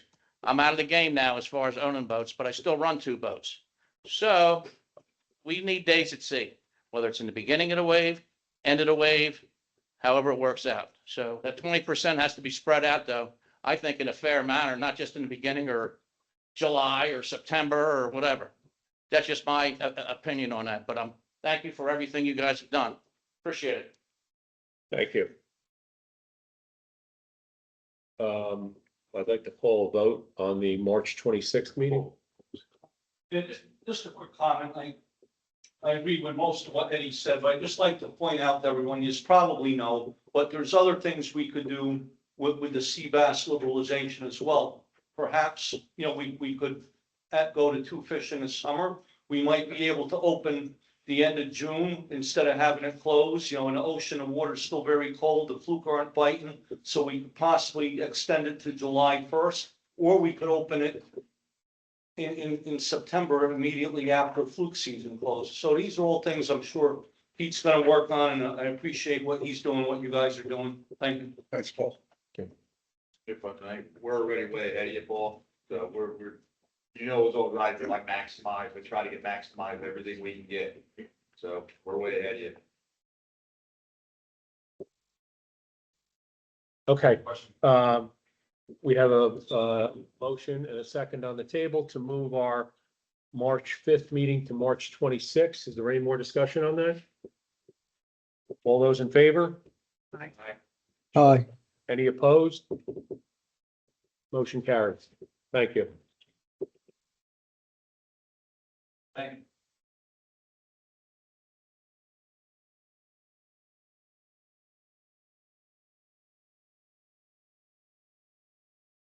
Marine Fisheries Bureau report. Thank you, Chairman. Just a couple of things. And I think Heather mentioned this at the last meeting, but I just wanted to bring it up again. I'm looking around in the room tonight. I'm looking online. We have more folks here, I think, than we have in the last year or so. Part of the reason I think is because we're sending the meeting announcement. So I did not know this until about 3 months ago. that when Brandon and Tom McCloy would set up one of these meetings, they had a list of like 200 people that they would send the meeting announcement to. I never got that list. When I found out about it, I started sending the meeting announcement to our advisors. And I think it is helping. I want to get more people in this room because the things we're doing here affect all these people. So we've been sending the meeting announcements to the advisors. If you have other people you think I should be sending them to, I don't think I need to be sending it to the full 20,000 people on our listserv. But if, start getting the word out, we can start like a mailing list specific to the Marine Fisheries Council. But, just wanted to let you know, we're trying to get the word out, trying to increase participation and get folks out to these meetings. So just wanted to mention that. Couple of things that happened at the last meeting, just wanted to follow up on. The recreational bluefish possession limit change was signed and implemented by the commissioner. The commercial summer flounder and black sea bass trip limits, that notice of administrative change was also signed. So those new trip limits went into effect on January 1st. I have, this is new. Pat, could someone hit the enter buttons, take it to the next slide? I just wanted to give a quick update on the striped bass young of year index.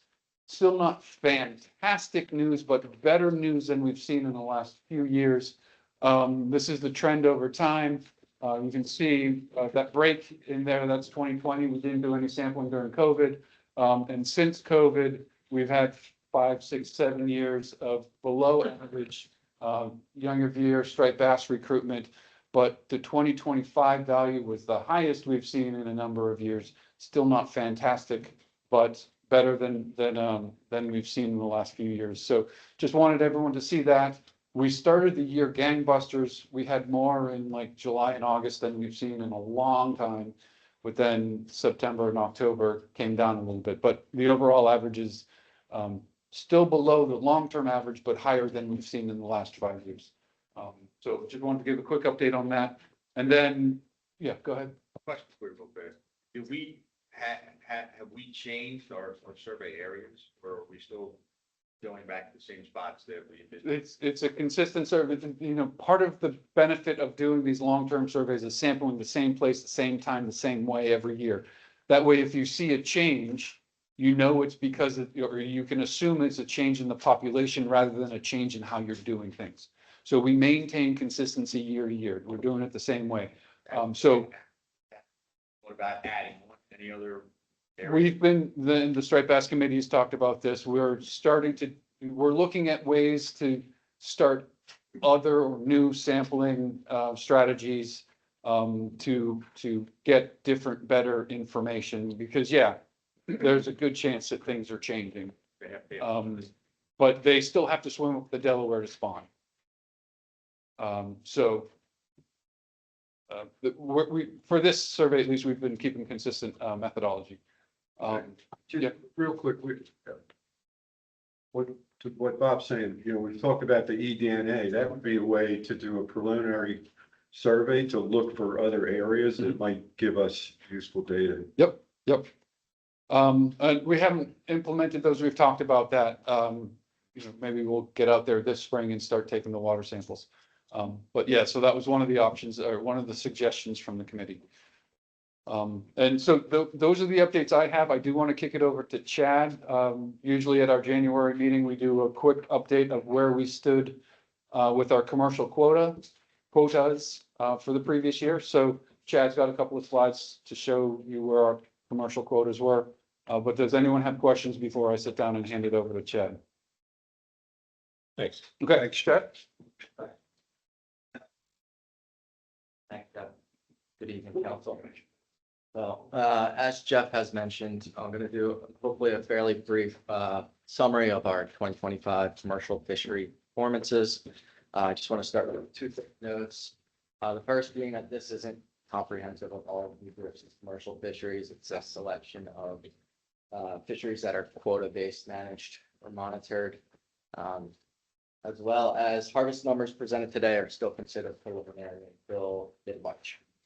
So we'll start with summer flounder. I'm going to do my best here to talk in the mic and look at this that's correct, but, If I can just interrupt real quick, we know that sometimes things are hard to see. Handout number 6 in your packet has the same slides.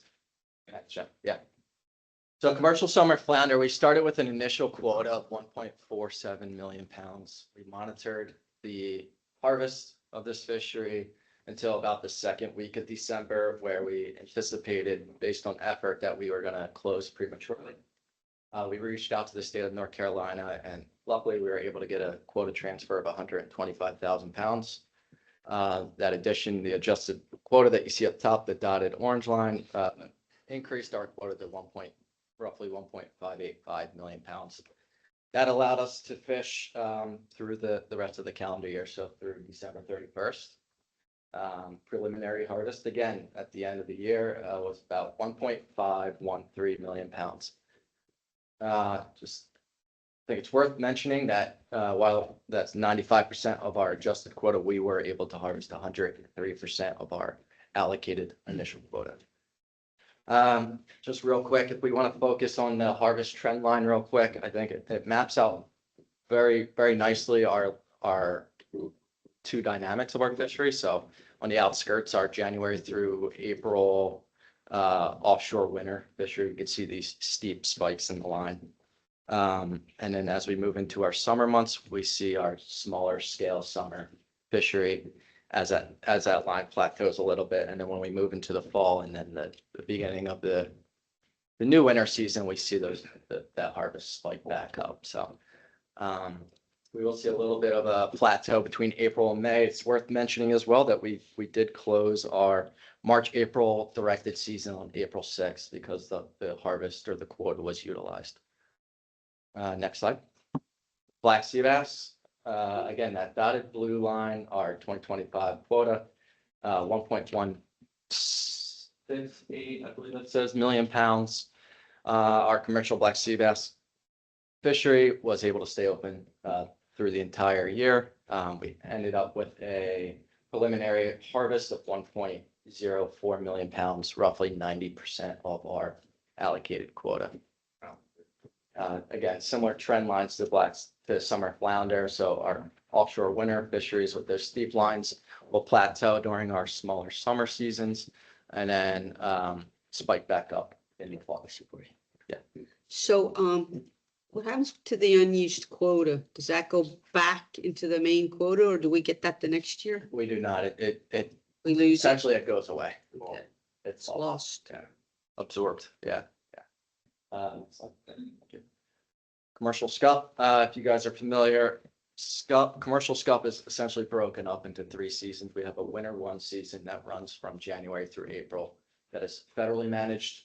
We have a summer season that runs from May to September 30th, which is state allocated and managed, monitored quota. And then October 1 through December 31st, we enter a winter 2 season, which is also federally managed. So while this harvest line might look a little alarming, our commercial scup fishery off the coast of New Jersey, at least, is a winter fishery. So this is very practical and expected. Sometimes our fishery will start in September as we see this steep spike between August into September. Sometimes we won't harvest any of this quota and the winter fishery won't start until October. So with that being said, we were allocated a summer quota of 158,000 pounds. We were able to harvest roughly 109,000 pounds of that before the winter 2 season started. But commercial bluefish, unfortunately with bluefish harvest, it's kind of the same story as it's been in recent years. We started with an initial quota of 430,000 pounds.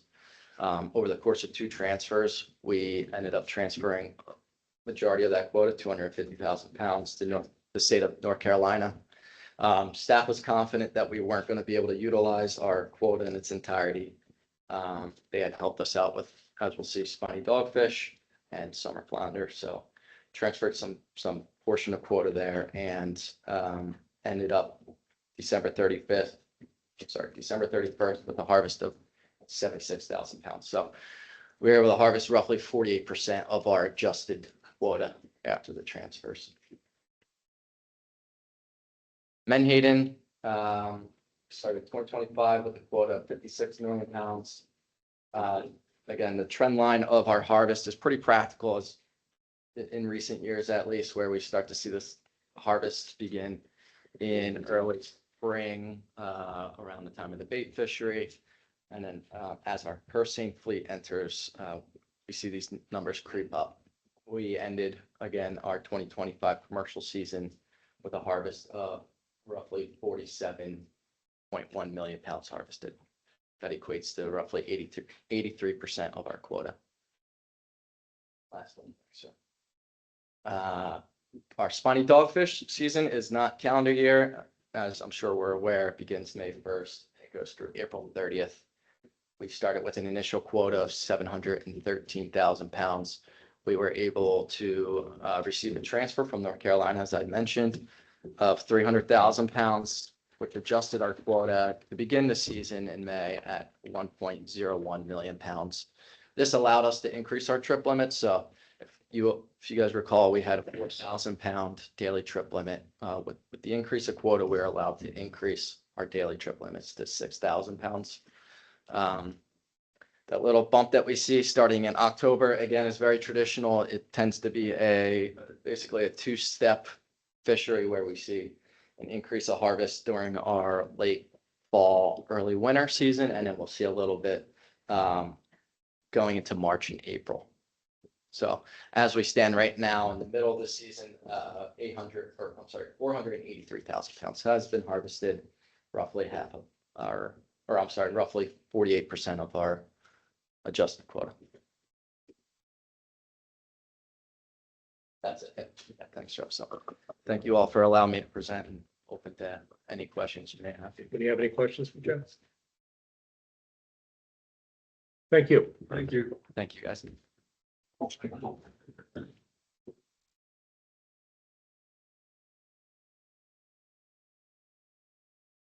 Committee reports. I'll lead off with the executive committee. The executive committee met by webinar to review new and renewal advisory committee applications and discuss format and participation in council and committee meetings. Dr. Donnelly noted that he is working on updating council committee appointments to account for Dick Herb's resignation. He is also recommending reinstating several committees that have been mothballed. For example, the Weak Fish Committee should be met to discuss regulations for spotted sea trout and to discuss croaker and spot possession limits when ASMFC finalizes new de minimis criteria. The executive committee reviewed numerous applications for both new and renewed advisory committee membership. Concern was raised about appointing non-residents to committees. It was recommended that the administrative guideline be updated to clarify that residents will be prioritized over non-residents or part-time residents.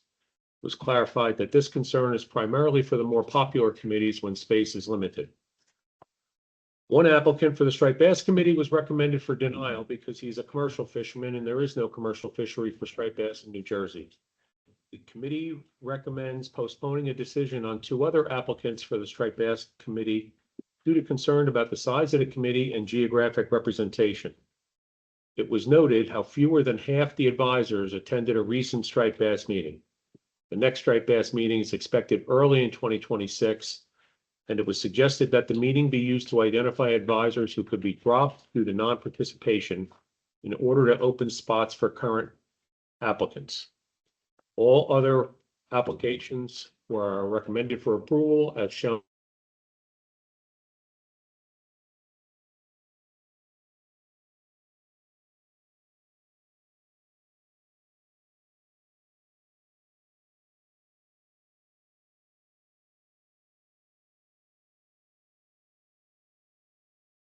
Staff will add a question about residents as recommended earlier in the meeting. A concern was raised about how to avoid the influence of a vocal minority at committee meetings. Advisors are evaluated based on a number of criteria to achieve diversity and representation, but that does not always relate to equal participation. The committee does not want to limit contradictory viewpoints, but is concerned about overrepresentation of any particular position. It was noted that a committee does not need to recommend the majority viewpoint of the advisors, but the concern is increased when only a subset of advisors participate in a meeting. The committee recommended requiring a quorum of committee members in order to have a valid committee meeting. Dr. Donnelly will increase all committees to 5 council members with a quorum of 3. It was suggested that committee members be able to send a proxy if they are not able to make a meeting. Staff will check the administrative guidelines for any guidance on this. Staff requested guidance on a situation where a committee member was texting stakeholders who are not advisors to provide input on the committee discussion. Staff and the executive committee agreed that meeting participants should gather input from stakeholders before a meeting, but allowing others to participate by text during the meeting defeats the purpose of having advisors. If stakeholders are interested in providing input, they should apply to be an advisor. A similar concern was raised that communication with the public after a meeting, but before final action by the council, circumvents the council process. The committee recommended that when meetings are announced, a reminder should be provided. Input from stakeholders can be gathered before the meeting, but that only committee members and advisors are allowed to participate during the meeting.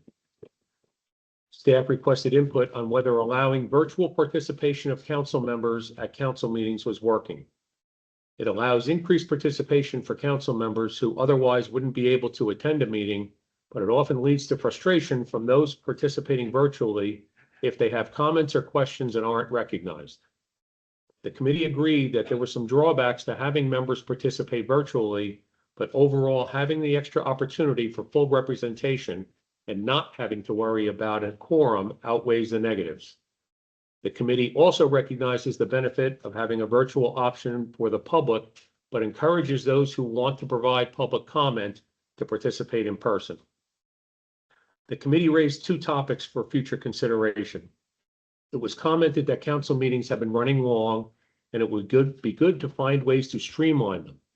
A few ideas were considered, but staff will work with Dr. Donnelly to compile ideas from all council members. Staff has compiled a list of potential rule changes for the next rule proposal, but would like input from council members on prioritizing them so the proposal is not too long. Staff will send the list of topics to the committee prior to the next meeting. The committee recommends that the advisors listed above for committee membership and recommends changes to the administrative guidelines as discussed. Anybody have any questions? Bob? Clarify the 5, is that council members or is that committee members? 5 council members. I don't totally agree with it, but I think 5 is too many. We're at three now, and I think going to 5 just raises, we all got to go to more meetings. Well, most of the committees are half the committees are at 5 now. There's a couple with 3 and 4. We were concerned that if it was 3, getting all 3 to show up would be tough. Making it 5 means that 1 or 2 can't make it. And Bob, I agree, because we're going to have 2 months of a dog pile of meetings. So 5 at least means if you have to beg out of one, there should be enough there to have a quorum of council members. That was the thought process.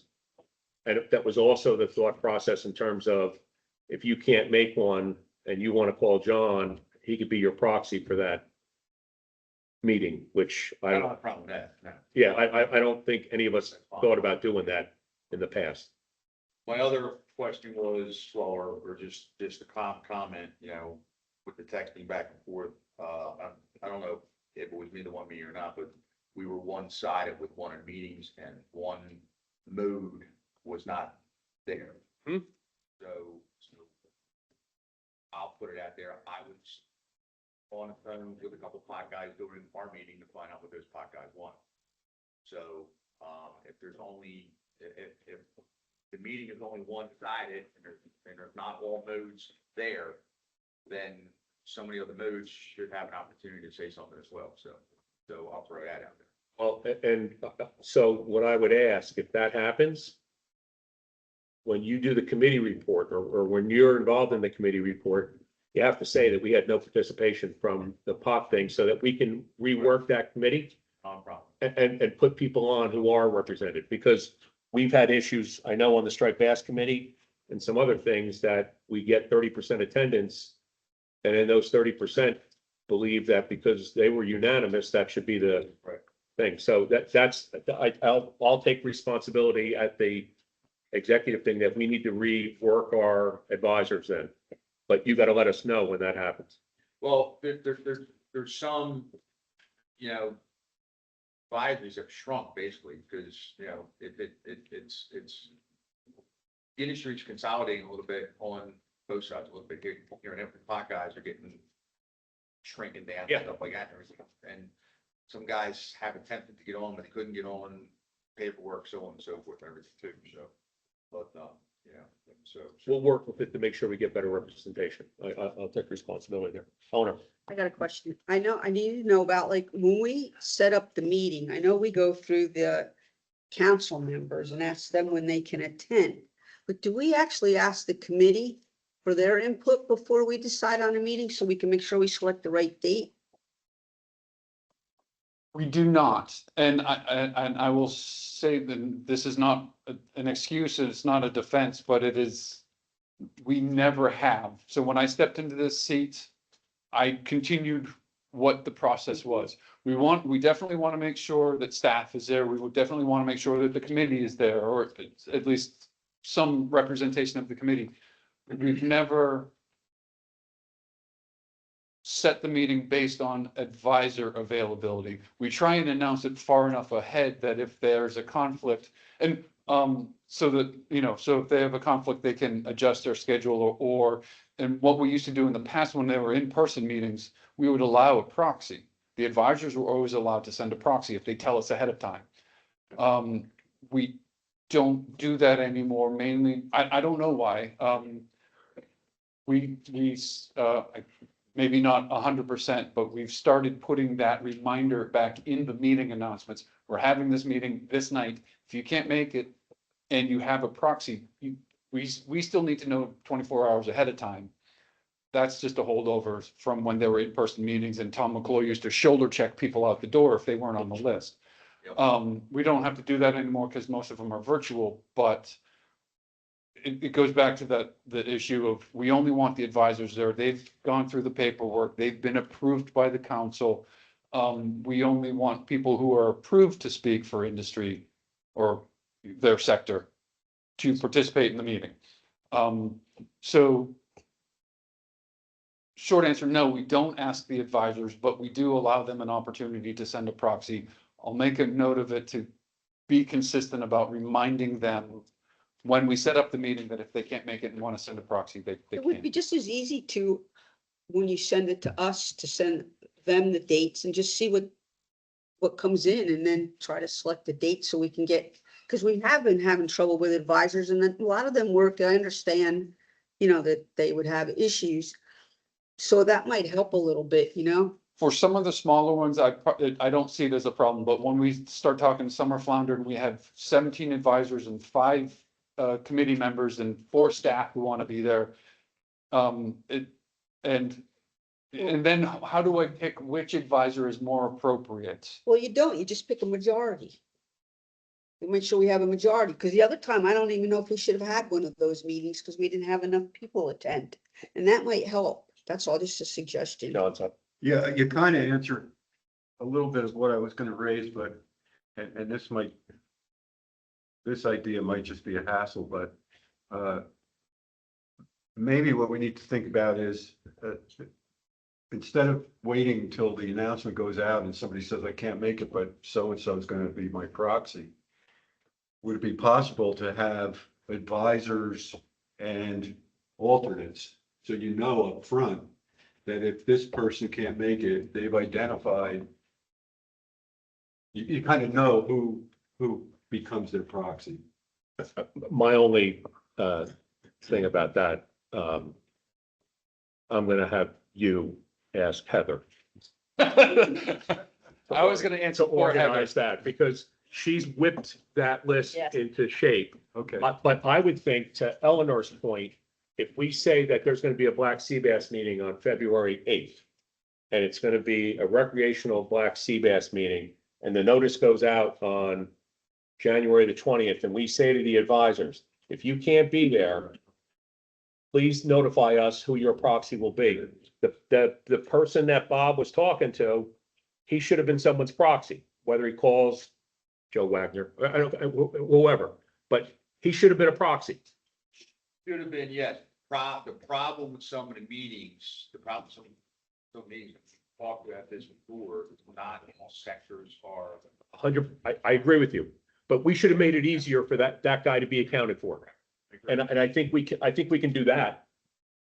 That we should be able to do that if Bob's running a meeting and it's nothing but troll guys and there's nobody there from the pot thing, if you say, hey, listen, I have 2 guys on the phone that can speak to the pot thing, if we know that's what's going on, Yeah. we should be able to articulate that better. Yeah.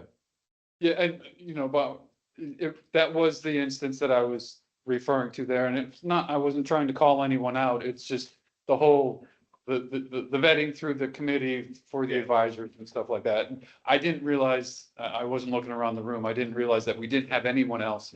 And quite frankly, it actually did help the meeting because we said, what do you want? And we got crickets. And then Bob says, well, this guy on the phone says this. So it helped move the conversation along, but it's outside what our process is. And so I just was looking for guidance. And I fully agree that our advisorship is dwindling for whatever reason. I don't know. If we had all moves there that night on that call. And it's not just that committee. Right. Our advisorship for all committees is just tanking. I don't know why. Or not tanking, but there's limited in interest. But I think we can help with that. Yeah, and I wasn't trying to suggest a formal process. Right. I was just thinking, to ask the advisors if they can identify someone, which know up front that this person is willing to step in for that. advisor. Maybe the advisor needs to contact the chair of the committee. That would be the way to do it. That's what I'm saying. Maybe that's how we put in there, that's viewed that way. I feel like they're. They're just trying to live with the. Comment I wanted to make about the consideration to address Bob's concern about 5 being too many, but also the council's need to have at least 3 for a forum. The way the Fish and Game Council handles their committees is they designate an initial number of council appointees to the committee and then 2 alternates. So if the primaries can't make it, they make sure that one of the alternates can, and then the alternates don't show up if they've got the full quorum. Yeah. I think that was something that we discussed, and I don't remember, I think it was, I think the committee suggestion was to designate a proxy rather than having the alternates. But we can. Yeah, no, we talked about that too. So when we want a I quorum, mean, if the discussion is, and I agree, 5 is tough.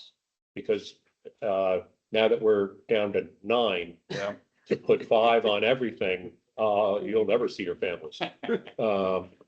That's something we can consider. I don't have a box on my Excel thing for alternate. That's why we don't have this. So maybe we do go with the 3 people and then the 2 proxies. Yep. If you have the 5 on there, you could just make the other 2 proxies. That'd be good. These are all excellent ideas. Thank you. so the committee report is a motion with the second, at least the The advisors. advisors. And we do have some recommendations about the administrative changes to the administrative guidelines. Sounds like those are still a bit up in the air. But we will at least need a motion for the advisors. Jeff, just real fast a comment, and I'm not trying to rain on your parade here, but you got to the point before why we lose advisors and, seeing a lot of people and talking to a lot of people.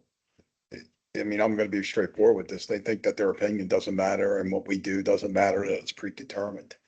And I know that we talked about this before and what we're gonna do, but if you want to address this in any way, or how we could address it is, by letting people know that we need them and, putting it out there in a public thing to be an advisor and make it more of an honor as opposed to, a duty as we kind of are doing it here. Okay, and taking their opinion and using it you know, moving forward to try to, you know, critique something that, you know, will be good for them and want to be involved as opposed to what we're doing. Okay, so I'm just, you know, just letting you know, this is what I see. Okay, and this is what I hear. Yep. And I think that if we made it more, like I said, of a privilege type of thing, and Anna, we want your opinion, we want your input, which I certainly do. Okay, and I think I could speak for the committee here, that maybe we would gotta get some more support for it. And, you know, do something like that. And you said that you have more availability to send out things about the meeting. Maybe we can send something out about becoming an advisor for the state along with the meeting type thing. I'm just thinking an announcement, just thinking out of the box here, what you're saying, you know, something to do. Yep, So- yeah, no, Well, I'm not said. trying to give you something else to do. No, it's well said and, you know, accepted and marine fisheries lately, last few years at least, has been a very frustrating process on both sides of the aisle. If I can add on to it, I agree with Greg for the recreation side, not agree with the commercial side, however. So, on the commercial side, it is different. The guys have meetings. Their input does count, you know, and they set their bags and limits and stuff like that with all the advisor meetings. Some of the meetings are run very well, and some of the meetings are very short, some of the meetings are very long. But, again, not having all modes there on that side of the coin, it's hard sometimes when, you know, there's no can line guy there, hot line guy there, you know, big boots guys there, so on and so forth, so. Understood. Yeah, and just to add to that, the commercial advisor, you know, there's something in it for them. You know, I mean, you know, at the bottom of the day, they want to get what they can get, you know, I mean, and make money. But anyway, that's it. That's right. Thank you all. So we have a motion right now. I think the motion would just be on the advisors. Yeah, so I think because it is not accepting the full recommendation from the committee, we'd have to make an actual motion to just accept the advisors. Okay. I'll And, make the motion. okay, I'll second it. Thank you. Any more discussion on the advisors? All those in favor? Aye. Aye. Any opposed? Seeing none, thank you. the other item I had under committee reports was lately I've been giving you the agendas for the Endangered Non-Game Species Advisory Committee and the Fish and Game Councils, just so that you're aware of the topics that they're discussing. At this point, their meetings are, the Fish and Game meets the 13th, which is next Monday, Tuesday. And the Endangered Non-Game Species doesn't meet until the 22nd. Last I checked, when I was getting ready for this meeting, I did not see either of their agendas. Is the Fish and Game Council? It's usually a week out, which would be. Should be posted. Okay, last I checked, I didn't see it, but I can get it if folks want it, but their next meetings are the 13th for Fish and Game and the 22nd for NSAC. I can send those agendas out if you're interested, but I did not have them available for tonight. But I'll get them out. That's all I had for committee reports. Thank you. Regulatory actions. Yeah, so this was sort of a last minute addition, handout number 8. So at the annual meeting, ASMFC approved a new quote definition for how to measure a striped bass. We already followed that guideline. It's written in our digest, but it's not written into our regulations. So we're just submitting this notice of administrative change to make our regulations consistent with the digest. It puts us in compliance with ASMFC. It doesn't have to be implemented until next January 1st, but with the change in the administration, how long it's going to take, we figure we can submit it now, get it signed before, you know. So handout number 8 is the draft administrative notice of administrative change. If we can get approval on that, we'll move it through the commissioner's office. I'll make the motion to I'll second approve it. Any discussion from council? Don't forget it. August 2023. Any public comment on that before we make any?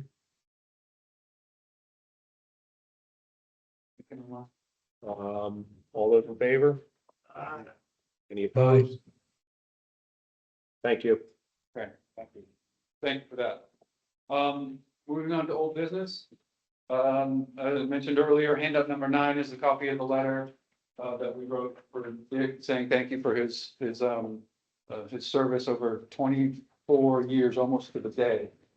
Another thing I had on here is at the last meeting, I wasn't at the meeting, but there was some questions about some discussion on the sand mining, beach replenishment, all the work that's happening out there. I believe Joe said that we will try and compile a list of all the projects that are happening. I just wanted to say that I heard the request. I haven't had a chance to act on it yet, but we'll get there. So I just wanted to follow up with that, let you know I knew about it. And then the last thing I have for old business is the committee meetings that we want to set up between now and our next meeting. Obviously, black sea bass is a priority, so we will make sure that that happens. I think we were talking the first or early February. There was at the executive committee, that sounded like there's some interest in having a second committee meeting, at least to deal with striped bass. Maybe we won't be able to do it by then. But there were a couple of things that executive committee wanted to revisit. The artificial reef committee was brought up a couple of months ago, a couple of meetings ago, to talk about. We had mentioned that we have the ability to create more reefs, and there was a concern, what would the commercial access to those reefs be? So there was a request for a discussion there.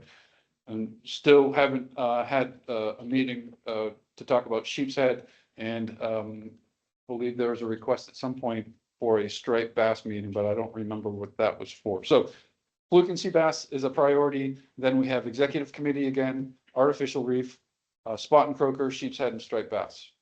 Any of those that as at least a second, maybe third, that you want to shove in between now and our March meeting. Is fluke really necessity right now? Sorry, I said fluke. I meant sea bass. I have it written. I wasn't sure when I made the agenda what was happening with fluke, but it's just sea bass. Thank you.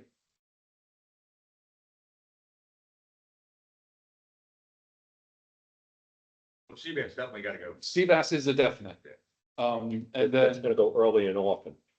yeah, at least twice, right? So maybe at best we could fit one more committee in. But if there's nothing really pressing. I think the focus is gonna be on black sea bass, Okay. but let's not. Well, after black sea bass, you can do the sheep's head, I would think. You know, there's no rush rate to do Yeah. it before that. Okay, so sea bass it is. We'll expect 2 meetings. Good, thank you. That's all I have for old business. Thank you. I just want to say for our executive committee, we do need input from members here that are on the executive committee about how we can streamline our meetings. That would be really helpful. So if anybody else has any ideas, We had some, but we need more ideas. We need some help. Just email them to me. I'll get them to Pat, or email them directly to Pat, whatever. You, Steve, in. and don't keep sending me messages that Heather should run the meeting just because she got done with her last time. Yeah, didn't we have an hour meeting? Yeah. It wasn't. We're at 2 hours. Yeah, I have a whole pile of those comments, all anonymous, but. Okay, new business, please. New business. Handouts 10 and handouts 10 and 11 are one's an interim final rule, one of them a proposed rule from NIMS. Both are in public comment periods. Handout number 10 is talking about, there's an inconsistency between what's in federal regulation and what's in the harbor porpoise take reduction team in terms of the minimum twine size. They're gonna adjust they're recommending changing the take reduction plan to be consistent with the federal regulations. So it's not going to be a change for industry. It's just a change to make it consistent. But that's open. It's got a public comment period open. The handout number 11 is both commercial and recreational modifications to shark regulations. That's also in a public comment period. I don't have the dates in front of me, but you should have them. They should be in those press releases there.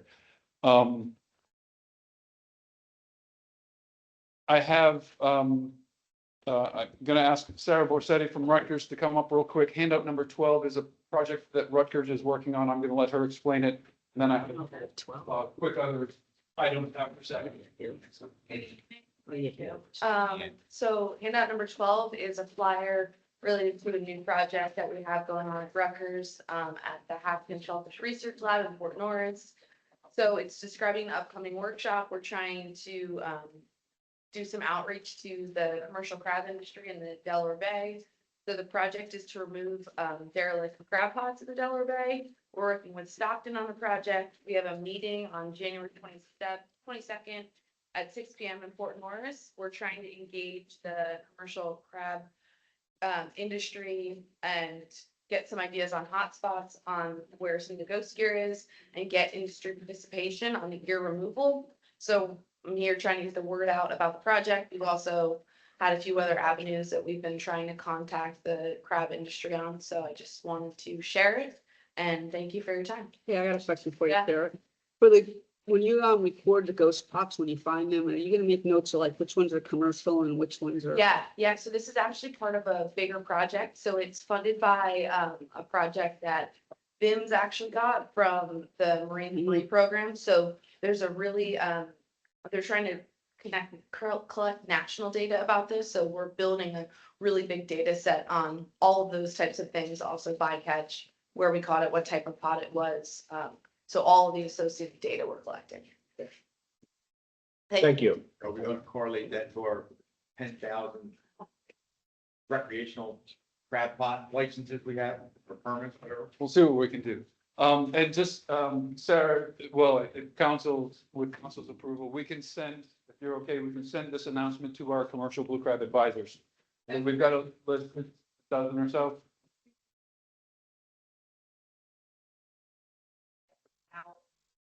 They've also got when they've renewed their licenses. Okay. Correct, beginning and stuff. Thank you. That's next bottle of wine. Empty? At least it was unbreakable. Yes, we'll let Arizona. So this is specific to the Delaware Bay, but we'll get the word out to all of our crab advisors and committee members.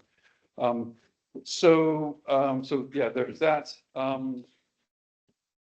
Pat, you had an item that you wanted to address under new business.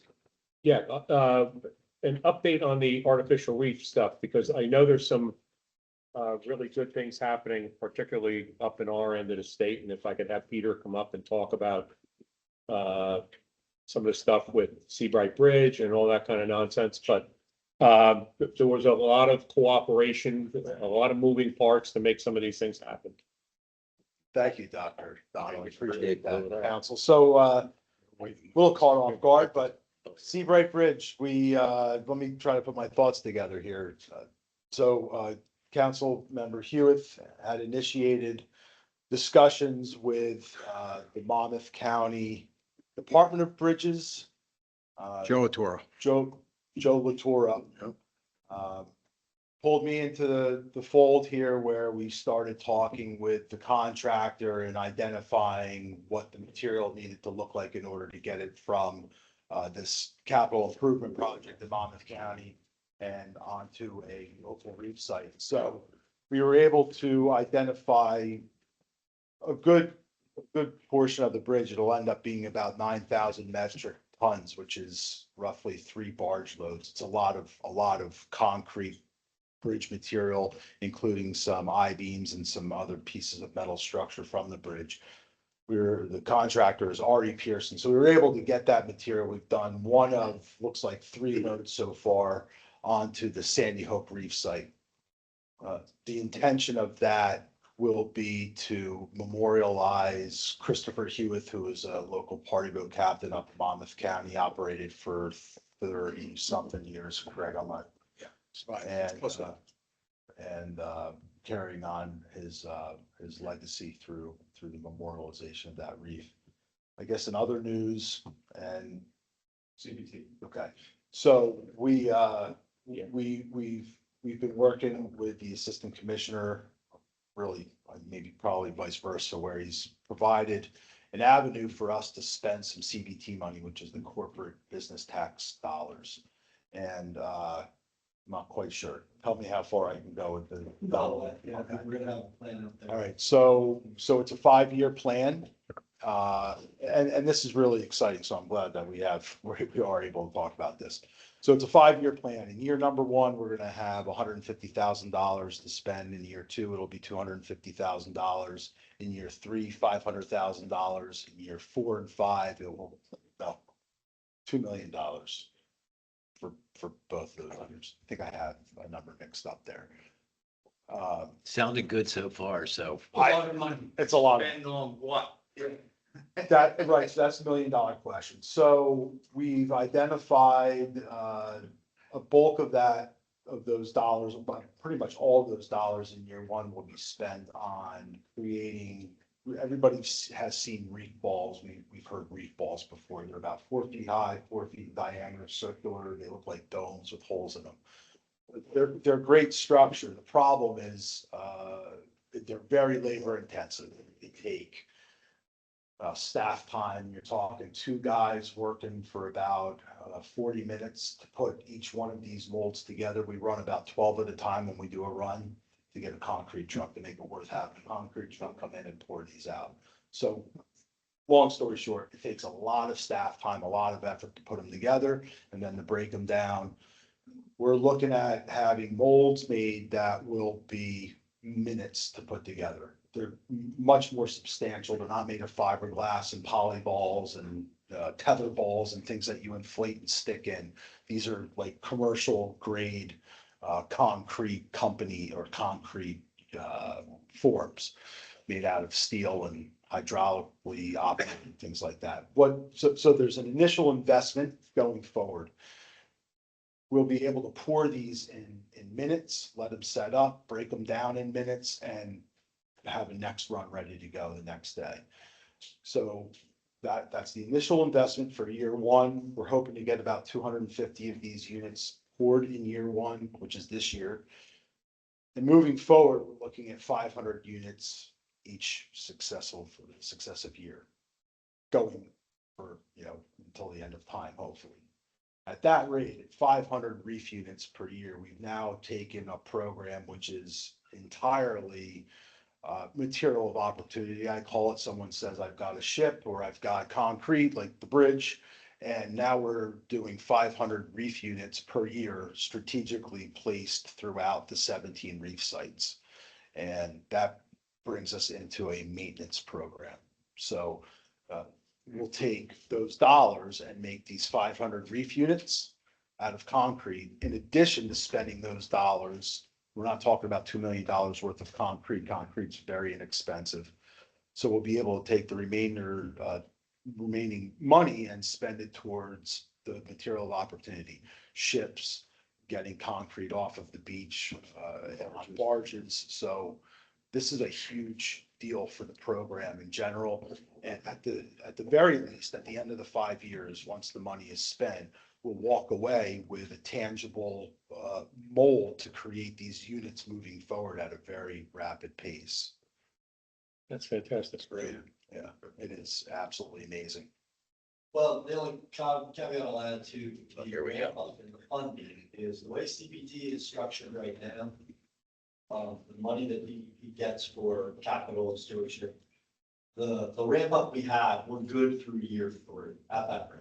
And we could be flat at year 3, unless there's some change to the percentage of how CBT is allocated. So between now and year 3, the end of year 3, we're working with a number of groups to try to get that change, so we can continue to increase to the levels that Peter talked about 3 to 5. But I think over the 5-year plan right now, it's $6 million in investment in the reef program. And that's just one component of our 5-year plan, habitat plan, which includes a lot of inland and freshwater work as well. Pretty exciting. This is probably the single biggest accomplishment that I've been involved in since I've gotten involved with the program. So this is a really, really big deal. And again, we're going to augment this with our already existing funding with our clubs. But right, so we've got this initial dollar amount of $6 million for 5 years. But what this will really do is it'll blow up the program. The awareness behind, well, the awareness that we're gonna gain through this maintenance program where we're able to, social media again, right? We're able to, have content on a regular basis for not just one reef in Cape May or one reef up in Sandy Hook, but having material or content material for deployments throughout the entire state is immeasurable. So it's not just $6 million 5-year project. It's exponentially larger than that. Yeah. So thank you. Really, and I just want to take, thank you and Dave and you guys for helping me with the Seabright Bridge and, and allowing him to make the phone calls and everything necessary to get this going. And this is going to open up another thing for us because we're going to try to now facilitate the Oceanic Bridge, which is going to be taken down as well, and the Shark River Bridge. So, these are kind of all steps that way that they're going to help us, do this. And this first step with this last bridge, although Pearson's been, as you know, they're tough, but I mean, and it was the squeaky wheel and us keeping on them over the last 3 years. And, I thank you for your persistence in helping me. No, seriously, Dave, thank you guys and Joe for letting him work on it, So, thank you. Yeah, it's my pleasure. I appreciate everything that you guys have done. It's what it takes, right? It takes a whole community to get this sort of stuff done. And I think that's where we're at. So if anybody knows of any bridges or concrete. Can you convince Marathon to give you the Glimmerglass Bridge? They don't want Replace that one? Well, that wouldn't be any good. Well, right. So the benefit of, and I've worked with the NJ DOT on some other projects. We've recently done another NJ DOT project at the Liberty State Park where we accepted the old ferry terminal loading barge. So once we get involved with working with the NJ DOT, they're aware that we're able to do this and that just snowballs. But still, any time you hear about a project, please send it our way. So we'll invest in it. That's kind of supposed to be a nice deal. It's supposed to be higher. Yes, keep the program in mind. It's on a reef near you. Oh, yeah. Always come forward. I can tell you that. I've worked. Okay, I just wanted to thank you. It's nice to have good news. And that's really good news. Yeah, excellent. I mean, we started off with 20% on sea bass, like not knowing what to do with ourselves. And so 2 good things in a council meeting. Very often. So 2026. I'll just keep calling on you. Coming up, just keep delivering. But thank you. That's outstanding. That's outstanding news. And it's the cooperation and everything that makes it possible. So thank you to everybody involved. Yeah, That's a big. Dave bridge, got yeah. creative. It's a great find. This guy Chuck Casper. That's 8 times the size of the Seabright Bridge. It's good. Bob has. So the two things I have under new business. One, when you guys sink the Seabright Bridge, can you do us a favor? Can you close it instead of opening it like we did the Route 47 bridge on the King Creek? Okay, make sure it's closed instead of open, please. Yeah. Okay, that's first. Second, on a sad note, for those that have been around for quite a while, Carmen Conti passed away, the other night, Wow. 97. He's up there. 97? Wow. Yeah. Was he still fishing? So, He did go out. hand lining last summer, he was still He going would go out. He never used the fish or not. We just can't handle it always. So, it's an end of an era down south. So, bring that up. And I know some people who've been around for a while know Carmen very well here too. So, Thanks for sharing that. Thanks, Bob. I have one other thing, and you can thank Walt. Have you read the minutes yet? Minutes. You guys want to vote on the minutes? Well, I would like to make a clarification on the minutes. Please do. I did have a chance to. On the Atlantic Coast update, it's not Loveland Bay, it was Ludlam Bay. Ludlam Bay. Yeah, because there is a Loveland Bay, so LUTLUM. LAM, Ludlam. LUDLAM. Yeah, I can see, Some of you sound better on the recording than others. Yeah, I know, I sound poor.